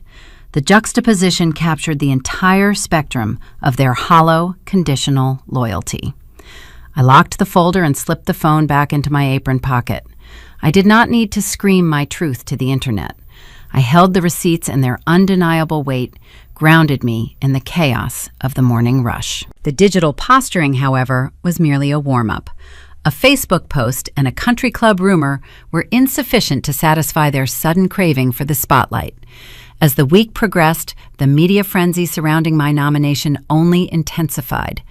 My family realized they needed a physical piece of evidence to cement their new supportive narrative. They needed a camera, a forced smile, and a tangible connection to my truck.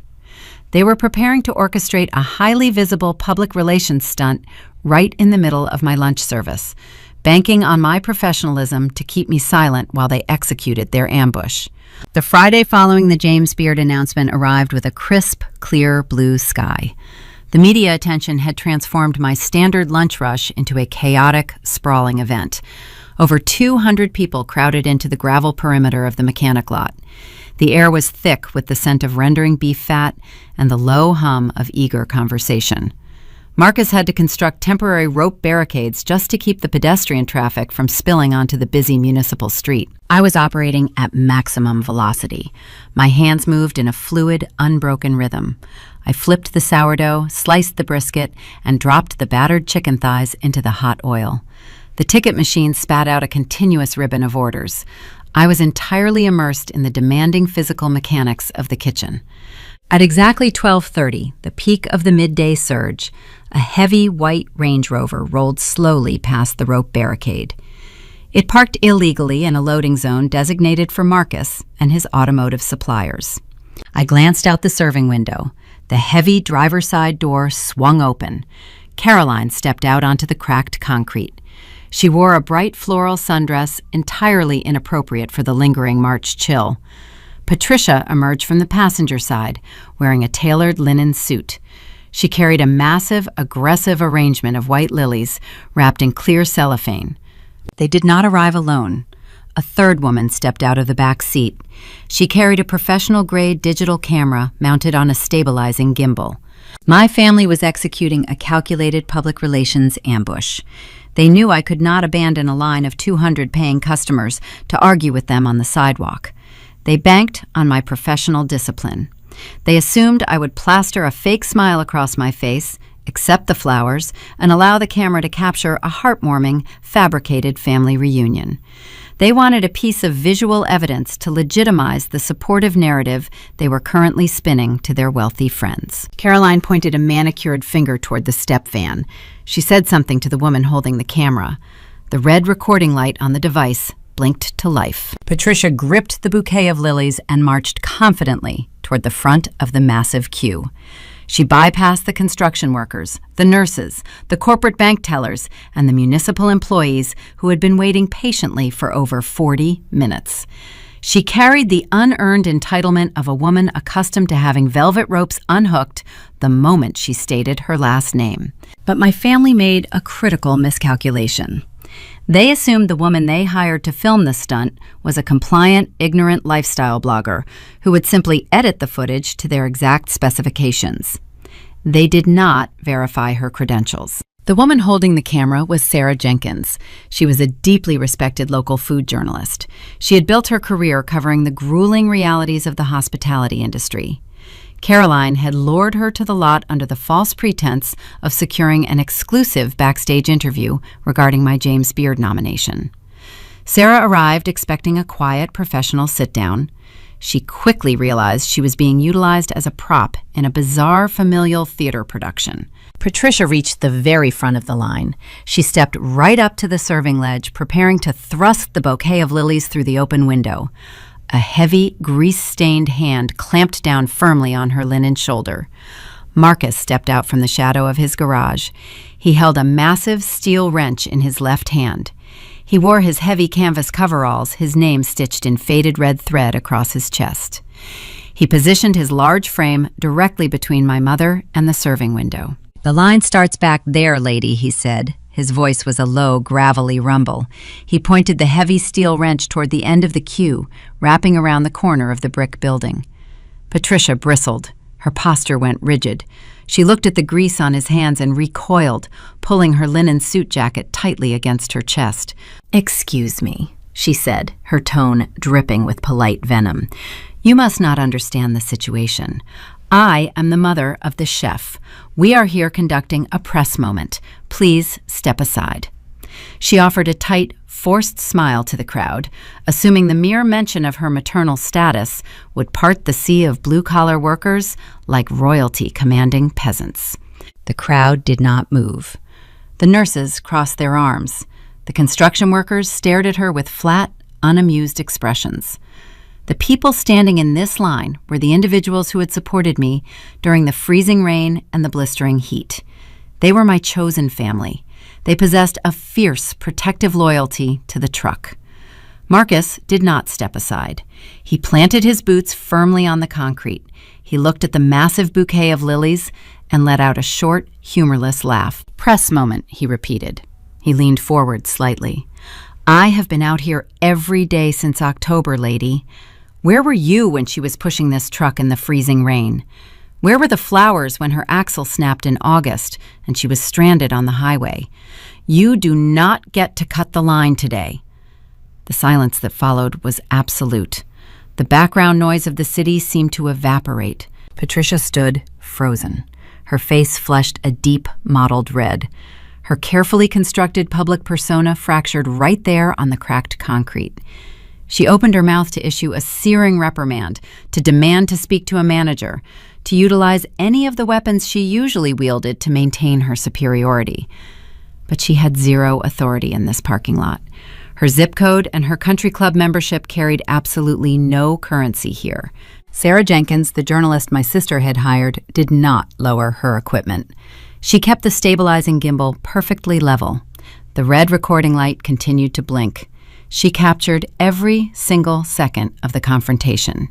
She filmed the arrogant line cutting the dismissal of the working-class mechanic and the brutal, undeniable reality check delivered by Marcus. I watched the entire scene unfold from the safety of the serving window. I could have intervened.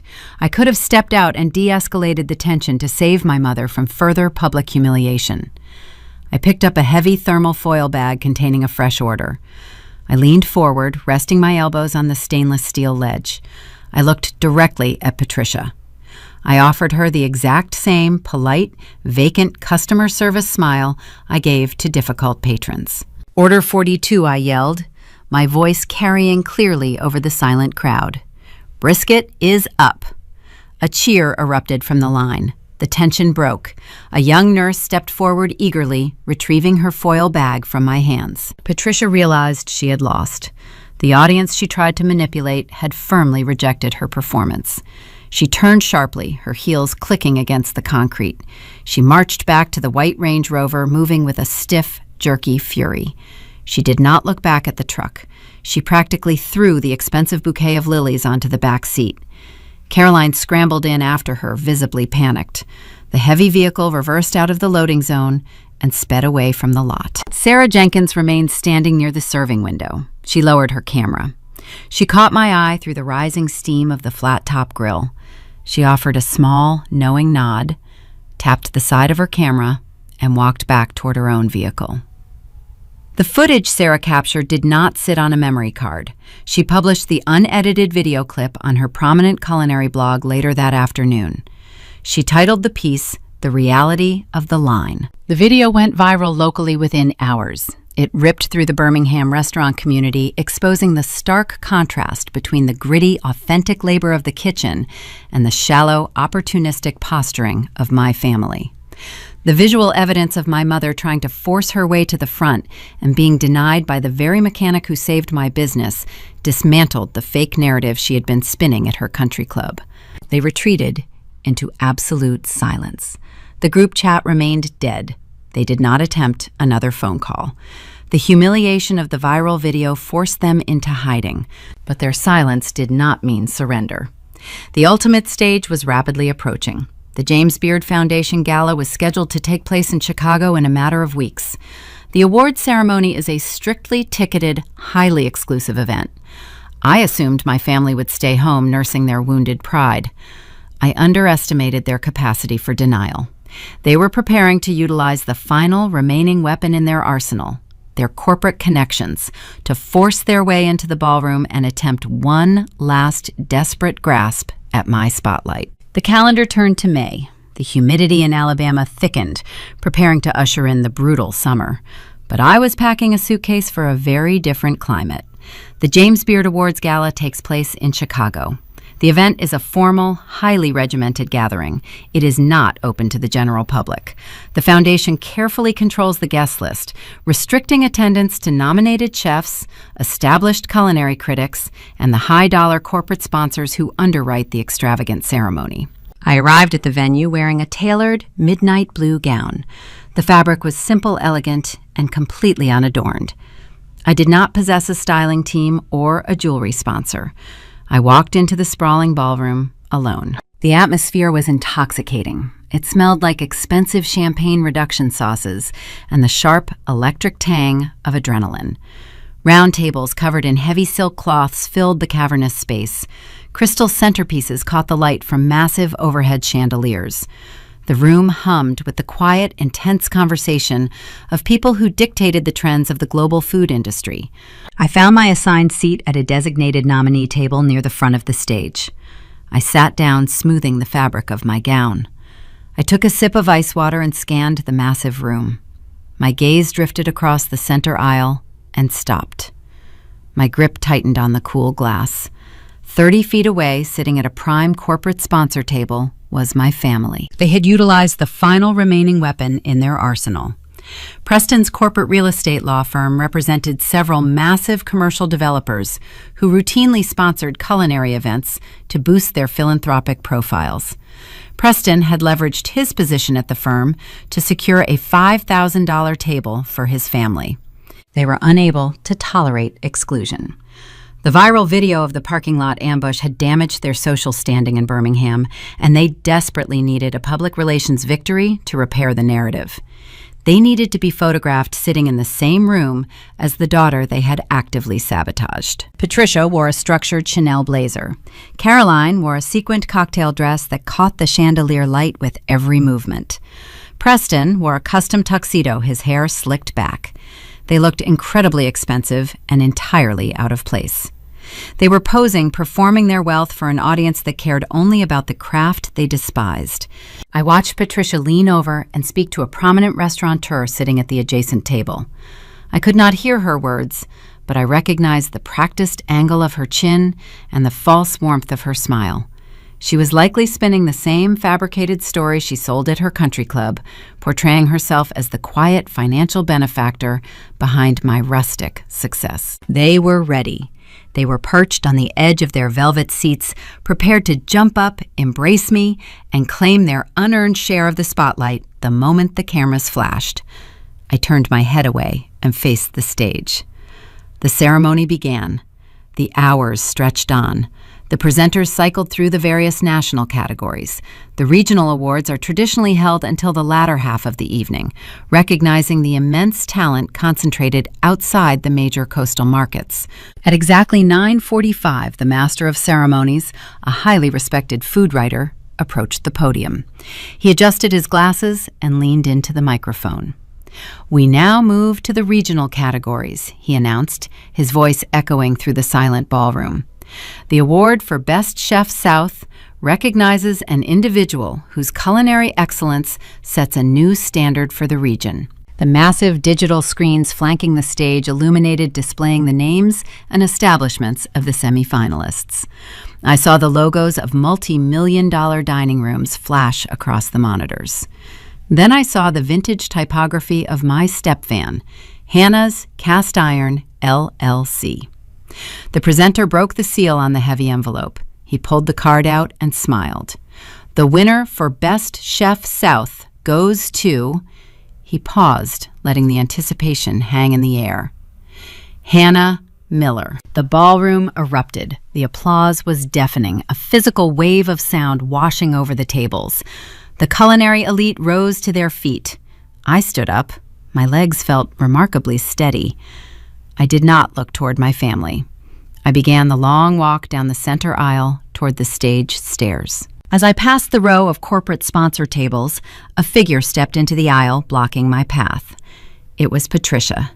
She stood up from her chair, her arms stretched wide, preparing to wrap me in a highly visible maternal embrace. The flashbulbs from the press photographers began to pop rapidly, capturing the impending family reunion. I did not stop. I did not slow my pace. I executed a precise sidestep, slipping past her outstretched arms without making physical contact. I kept my eyes fixed firmly on the podium. Patricia stood frozen in the aisle, her arms embracing empty air as the flashbulbs continued to fire. I climbed the carpeted stairs. The presenter handed me the heavy brass medal. The ribbon was thick and cold against my collarbone. I shook his hand, turned around, and walked to the microphone. The applause slowly died down, replaced by a hushed, expectant silence. 2,000 people were staring at me, waiting for the traditional speech. They expected tears, gratitude, and a heartfelt dedication to the support system that carried me to the stage. I adjusted the height of the microphone stand. The metal scraped softly. I looked out into the sea of faces. I located the corporate sponsor table. I locked eyes directly with Preston and Patricia. "They say success takes a village," I began. My voice carried clearly through the massive sound system. It was cold level and devoid of any trembling emotion. It was the exact tone I used when barking orders over a busy flat-top grill. "I want to thank my village," I continued. "I want to thank Marcus, my mechanic, who gave me a sliver of cracked concrete to park my truck when the municipal zoning laws tried to push me out. I want to thank the construction crews, the nurses, and the downtown workers who stood in the freezing rain to eat my food. You are my chosen family. You showed up when the engine smoked." A murmur of genuine appreciation rippled through the crowd. The industry understood the grueling reality of street vending. They respected the hustle. I tightened my grip on the edge of the podium. I kept my gaze locked on my brother. "And to everyone who told me this was a blue-collar phase," I said, my voice dropping an octave, commanding absolute silence in the room. "To the people who denied the Capitol, attempted the hostile takeovers, and refused to support me when the inventory was melting. Thank you. Your doubt paid for my flour. Your arrogance built my foundation." The camera operators swiveled their heavy lenses, tracking my line of sight directly to the corporate sponsor table. Patricia sank slowly back into her velvet chair. The color drained completely from her face. Preston stared straight ahead, his jaw clenched so tightly the muscle ticked visibly beneath his skin. Caroline looked down at her lap, refusing to make eye contact with the surrounding tables. The culinary elite in the ballroom did not pity them. The industry despises tourists who attempt to buy prestige. The crowd erupted into a second wave of applause, louder and more visceral than the first. It was an ovation recognizing the grit required to survive not just the physical labor of the kitchen, but the psychological warfare of a toxic hierarchy. I stepped back from the microphone, holding the heavy brass metal in my hand. I walked off the stage, disappearing into the wings. My family did not attend the extravagant after-parties. They did not linger in the lobby to secure networking contacts. They gathered their expensive coats and quietly exited the venue through a side door, suffocating in the absolute, undeniable reality of their public humiliation. They had spent thousands of dollars to buy a front-row seat to their own exposure. The war was over. I had secured the highest honor in my profession, and I had delivered the receipts on a national stage. I flew back to Alabama the next morning, ready to return to the mechanic lot and resume my daily grind. But the James Beard win carried a massive financial windfall that extended far beyond a brass medal. The award fundamentally altered my purchasing power. I was preparing to utilize that newfound capital to execute a final, permanent maneuver. I was going to secure my legacy and simultaneously deliver a crushing blow of poetic justice to the siblings who tried to evict me from my own city. 6 months passed since the ballroom in Chicago. The sweltering Alabama summer surrendered to a crisp autumn breeze. The brass medal from the foundation did not hang on my wall. I kept it stored in a felt box inside a desk drawer. Trophies gathered dust. The true reward of that evening was the profound shift in my financial leverage. The award acted as a heavy iron key, unlocking doors that had previously been bolted shut. 3 years prior, a local commercial bank had rejected my application for a small business loan. The loan officer had looked at my grease-stained shoes and politely shown me the exit. In October of this year, I walked back into that exact same banking branch. I did not wear a suit. I wore my chef apron. The branch manager personally escorted me into a glass-walled conference room. He poured me a cup of premium coffee. He reviewed my current revenue streams, the national press portfolio, and the projected growth metrics. He approved a 7-figure commercial real estate loan in under 40 minutes. I needed that capital to execute a specific transaction. For over a year, my sister Caroline had been laboring over a lucrative real estate acquisition. She represented the wealthy corporate developers who retained Preston for their legal counsel. They were attempting to purchase the historic brick building located directly behind Marcus and his auto repair garage. The structure was a towering relic of 1920s architecture. The developers wanted to tear it down and pour a concrete foundation for a generic mixed-use high-rise. Caroline anticipated a 6-figure commission upon closing the deal. The owner of the historic property was an eccentric, retired architect. He despised corporate developers. He hated the sterile glass boxes they erected across the city. He repeatedly stalled negotiations, demanding stringent preservation clauses. I contacted his private broker. I presented a very different vision. I detailed my plan to preserve the original masonry, restore the arched windows, and build a flagship brick-and-mortar restaurant on the ground floor. I offered a fully financed bid that exceeded the corporate offer by 20%. The owner accepted my proposal the following afternoon. Caroline discovered the failure of her transaction on a Friday morning. The escrow fell through without warning. Her clients were furious. She lost her anticipated commission and suffered a severe blow to her professional reputation. She sent a frantic, panicked email to the family group thread, complaining about a mysterious buyer who had outbid her clients in a quiet, private sale. She wrote that some anonymous shell company called Hannah's Cast Iron Holdings had stolen her listing right out from under her. It took her 3 full days to look at the name of that holding company and realize exactly who had derailed her career-defining deal. I did not answer her subsequent phone calls. I was too busy standing inside the hollowed-out ground floor of my new building. The space was a vast cavern of exposed brick and thick timber support beams. Sunlight filtered through the gaps in the plywood boards covering the tall windows. Dust motes danced in the pale light. The air smelled like old wood-dry earth and dormant history. I set up a simple folding card table in the center of the empty room. I unrolled a set of large architectural blueprints. I was transitioning the business. The step van would park permanently inside an enclosed glass atrium extending off the back patio, serving as a functional homage to my origins. The interior would house a full commercial kitchen, a dedicated smoking room for the brisket, and seating for 120 guests. But the most exquisite detail of this acquisition had nothing to do with the ground floor. The historic building was 4 stories tall.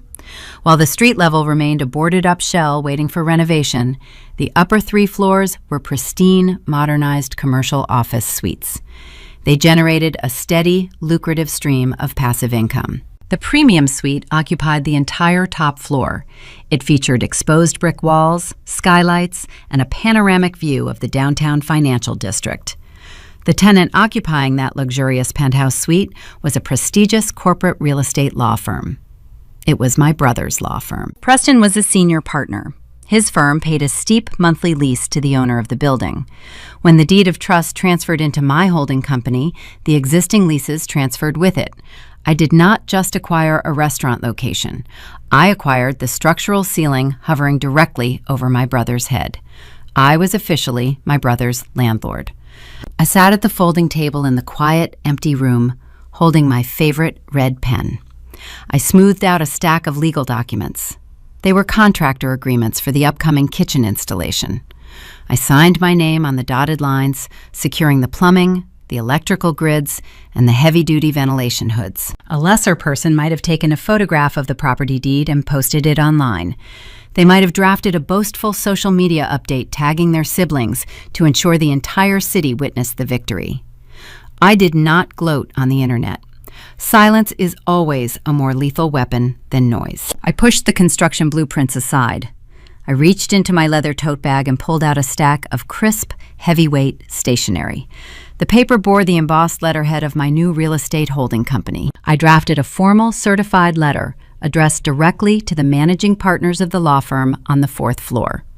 I utilized the precise clinical language required for commercial property management. I informed them of the recent change in ownership. I detailed where they should direct their future monthly wire transfers. Then I added a specific addendum. According to the stipulations outlined in their existing lease, the new property owner reserved the right to adjust the rental rate upon the transfer of the deed.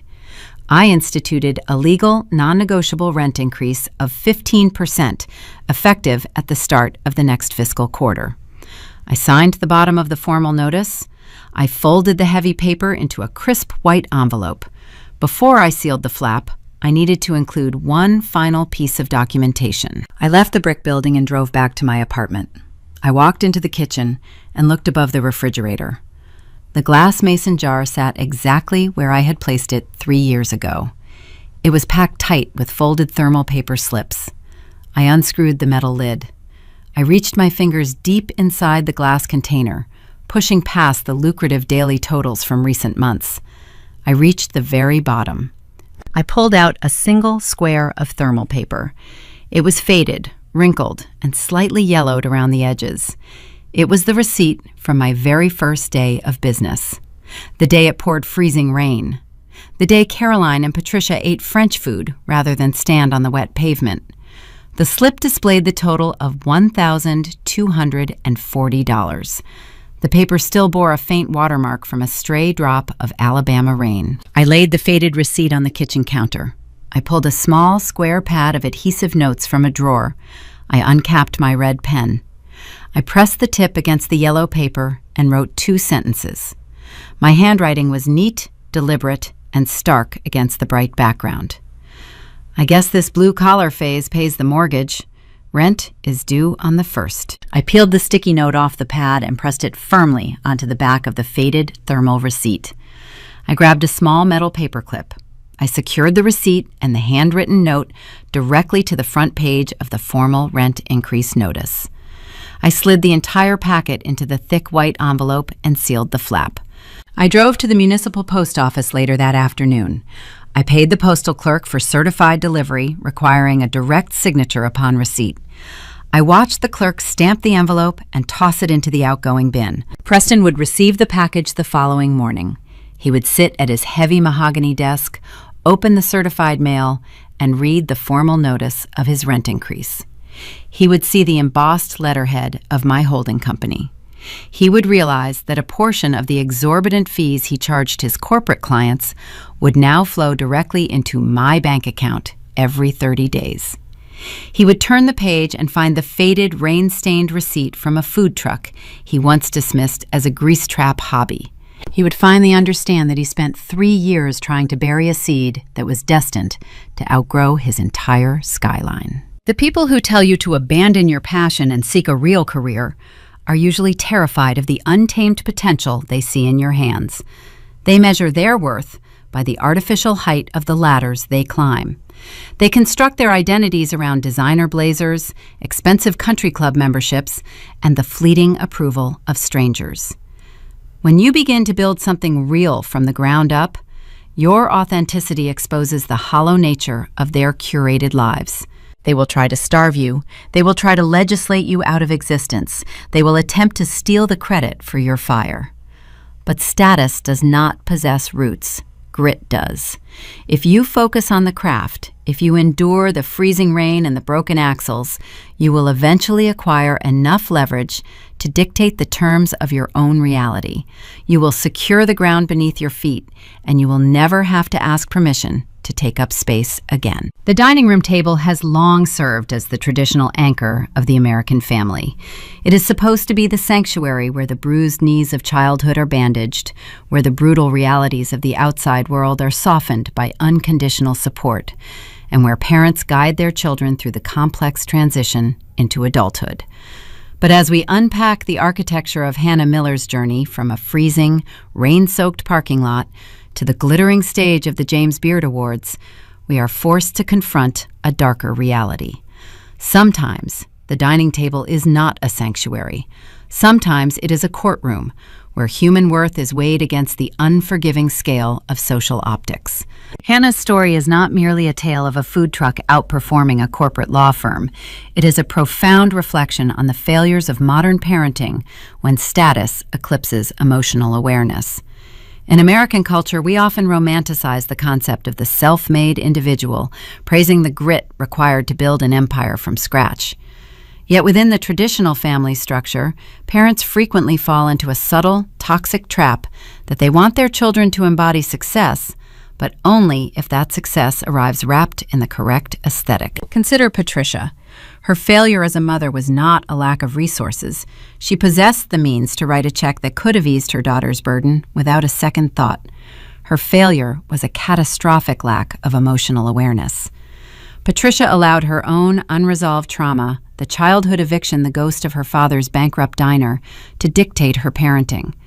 Instead of looking at Hannah's calloused hands and seeing the fierce, commendable work ethic of a determined woman, she saw a threat to her carefully curated country club persona. When a parent lacks the emotional intelligence to separate their own past fears from their child's present ambitions, guidance curdles into sabotage. True family responsibility dictates that a parent must act as a steady lighthouse, illuminating the safest path through the storm. Patricia chose to turn off the light, hoping the dark would force her daughter to turn back toward a safer, more prestigious shore. She held the trust fund hostage, violating the core principle of fairness, simply because Hannah's dream required a grease-stained apron rather than a tailored blazer. This environment of conditional love inevitably poisons the sibling dynamic. Children are exceptionally observant. They map the boundaries of their parents' affection and adjust their survival strategies accordingly. Preston and Caroline watched their mother withhold love and capital based on zip codes and career titles. As a result, they did not view Hannah as a sister to protect. They viewed her as a liability to manage and later as an asset to exploit. Preston's attempt to execute a hostile corporate takeover of his own sister's trademark was the direct consequence of a household that valued leverage over loyalty. When fairness is removed from the family equation, siblings cease to be a team. They become competitors in a ruthless, silent auction for parental approval. Guiding a child through the American landscape requires more than just pushing them toward a high-paying degree or securing a spot at a prestigious firm. It requires instilling a deep, unwavering respect for honest labor. There is profound dignity in waking up before dawn, sourcing ingredients, feeding a community, and building a tangible product with your own two hands. Hannah carried the true traditional values of her lineage, the resilience, the hospitality, the quiet strength of the working class. Her family, blinded by the sterile allure of wealth, discarded those values, mistaking the veneer of success for the foundation of character. Because her biological family abandoned their responsibilities, Hannah had to construct a chosen family. She found the virtues of honesty, protection, and fairness not in a sprawling colonial home in Mountain Brook, but on a cracked concrete lot. She found a father figure in Marcus the mechanic, who hauled her broken step van off the highway and refused to charge her for the tow. She found brothers and sisters in the construction workers and nurses who stood in the freezing rain to eat her food. These individuals understood the unspoken social contract of community. They recognized her fire, and instead of trying to extinguish it, they gathered around to keep it burning. We share these narratives on the Aura Vengeance channel because the dynamics of toxic hierarchies and quiet retribution resonate across every demographic. If you find value in dissecting the complex, hidden layers of family psychology and the quiet power of standing your ground, we invite you to subscribe and join our community. We explore the profound truth that you do not need to raise your voice to win the argument. You simply need to build a structure they cannot tear down. When we reflect on Hannah sitting in the empty dining room of the historic brick building she just purchased, acting as the legal landlord to the brother who tried to destroy her, we are left to examine our own foundations. Parenting is a long-term investment, but the currency is not financial. The currency is trust, transparency, and the willingness to stand in the rain with your child, regardless of who might be watching from the dry comfort of a French bistro. Look closely at the people sitting around your own dinner table. Observe the unspoken rules governing the affection you give and receive. Are the bonds forged in genuine respect, or are they tied to the titles on a business card? If the engine of your life suddenly started smoking on the side of a brutal highway, who would actually drive out to pull you from the wreckage? And who would simply accelerate in the passing lane? The answers to those questions define the true architecture of a family. Sometimes the people who share your blood are merely an audience, waiting to see if your performance meets their standards. And sometimes the only way to find out who truly belongs in your life is to let the illusion shatter, sweep up the glass, and see who stays behind to help you rebuild.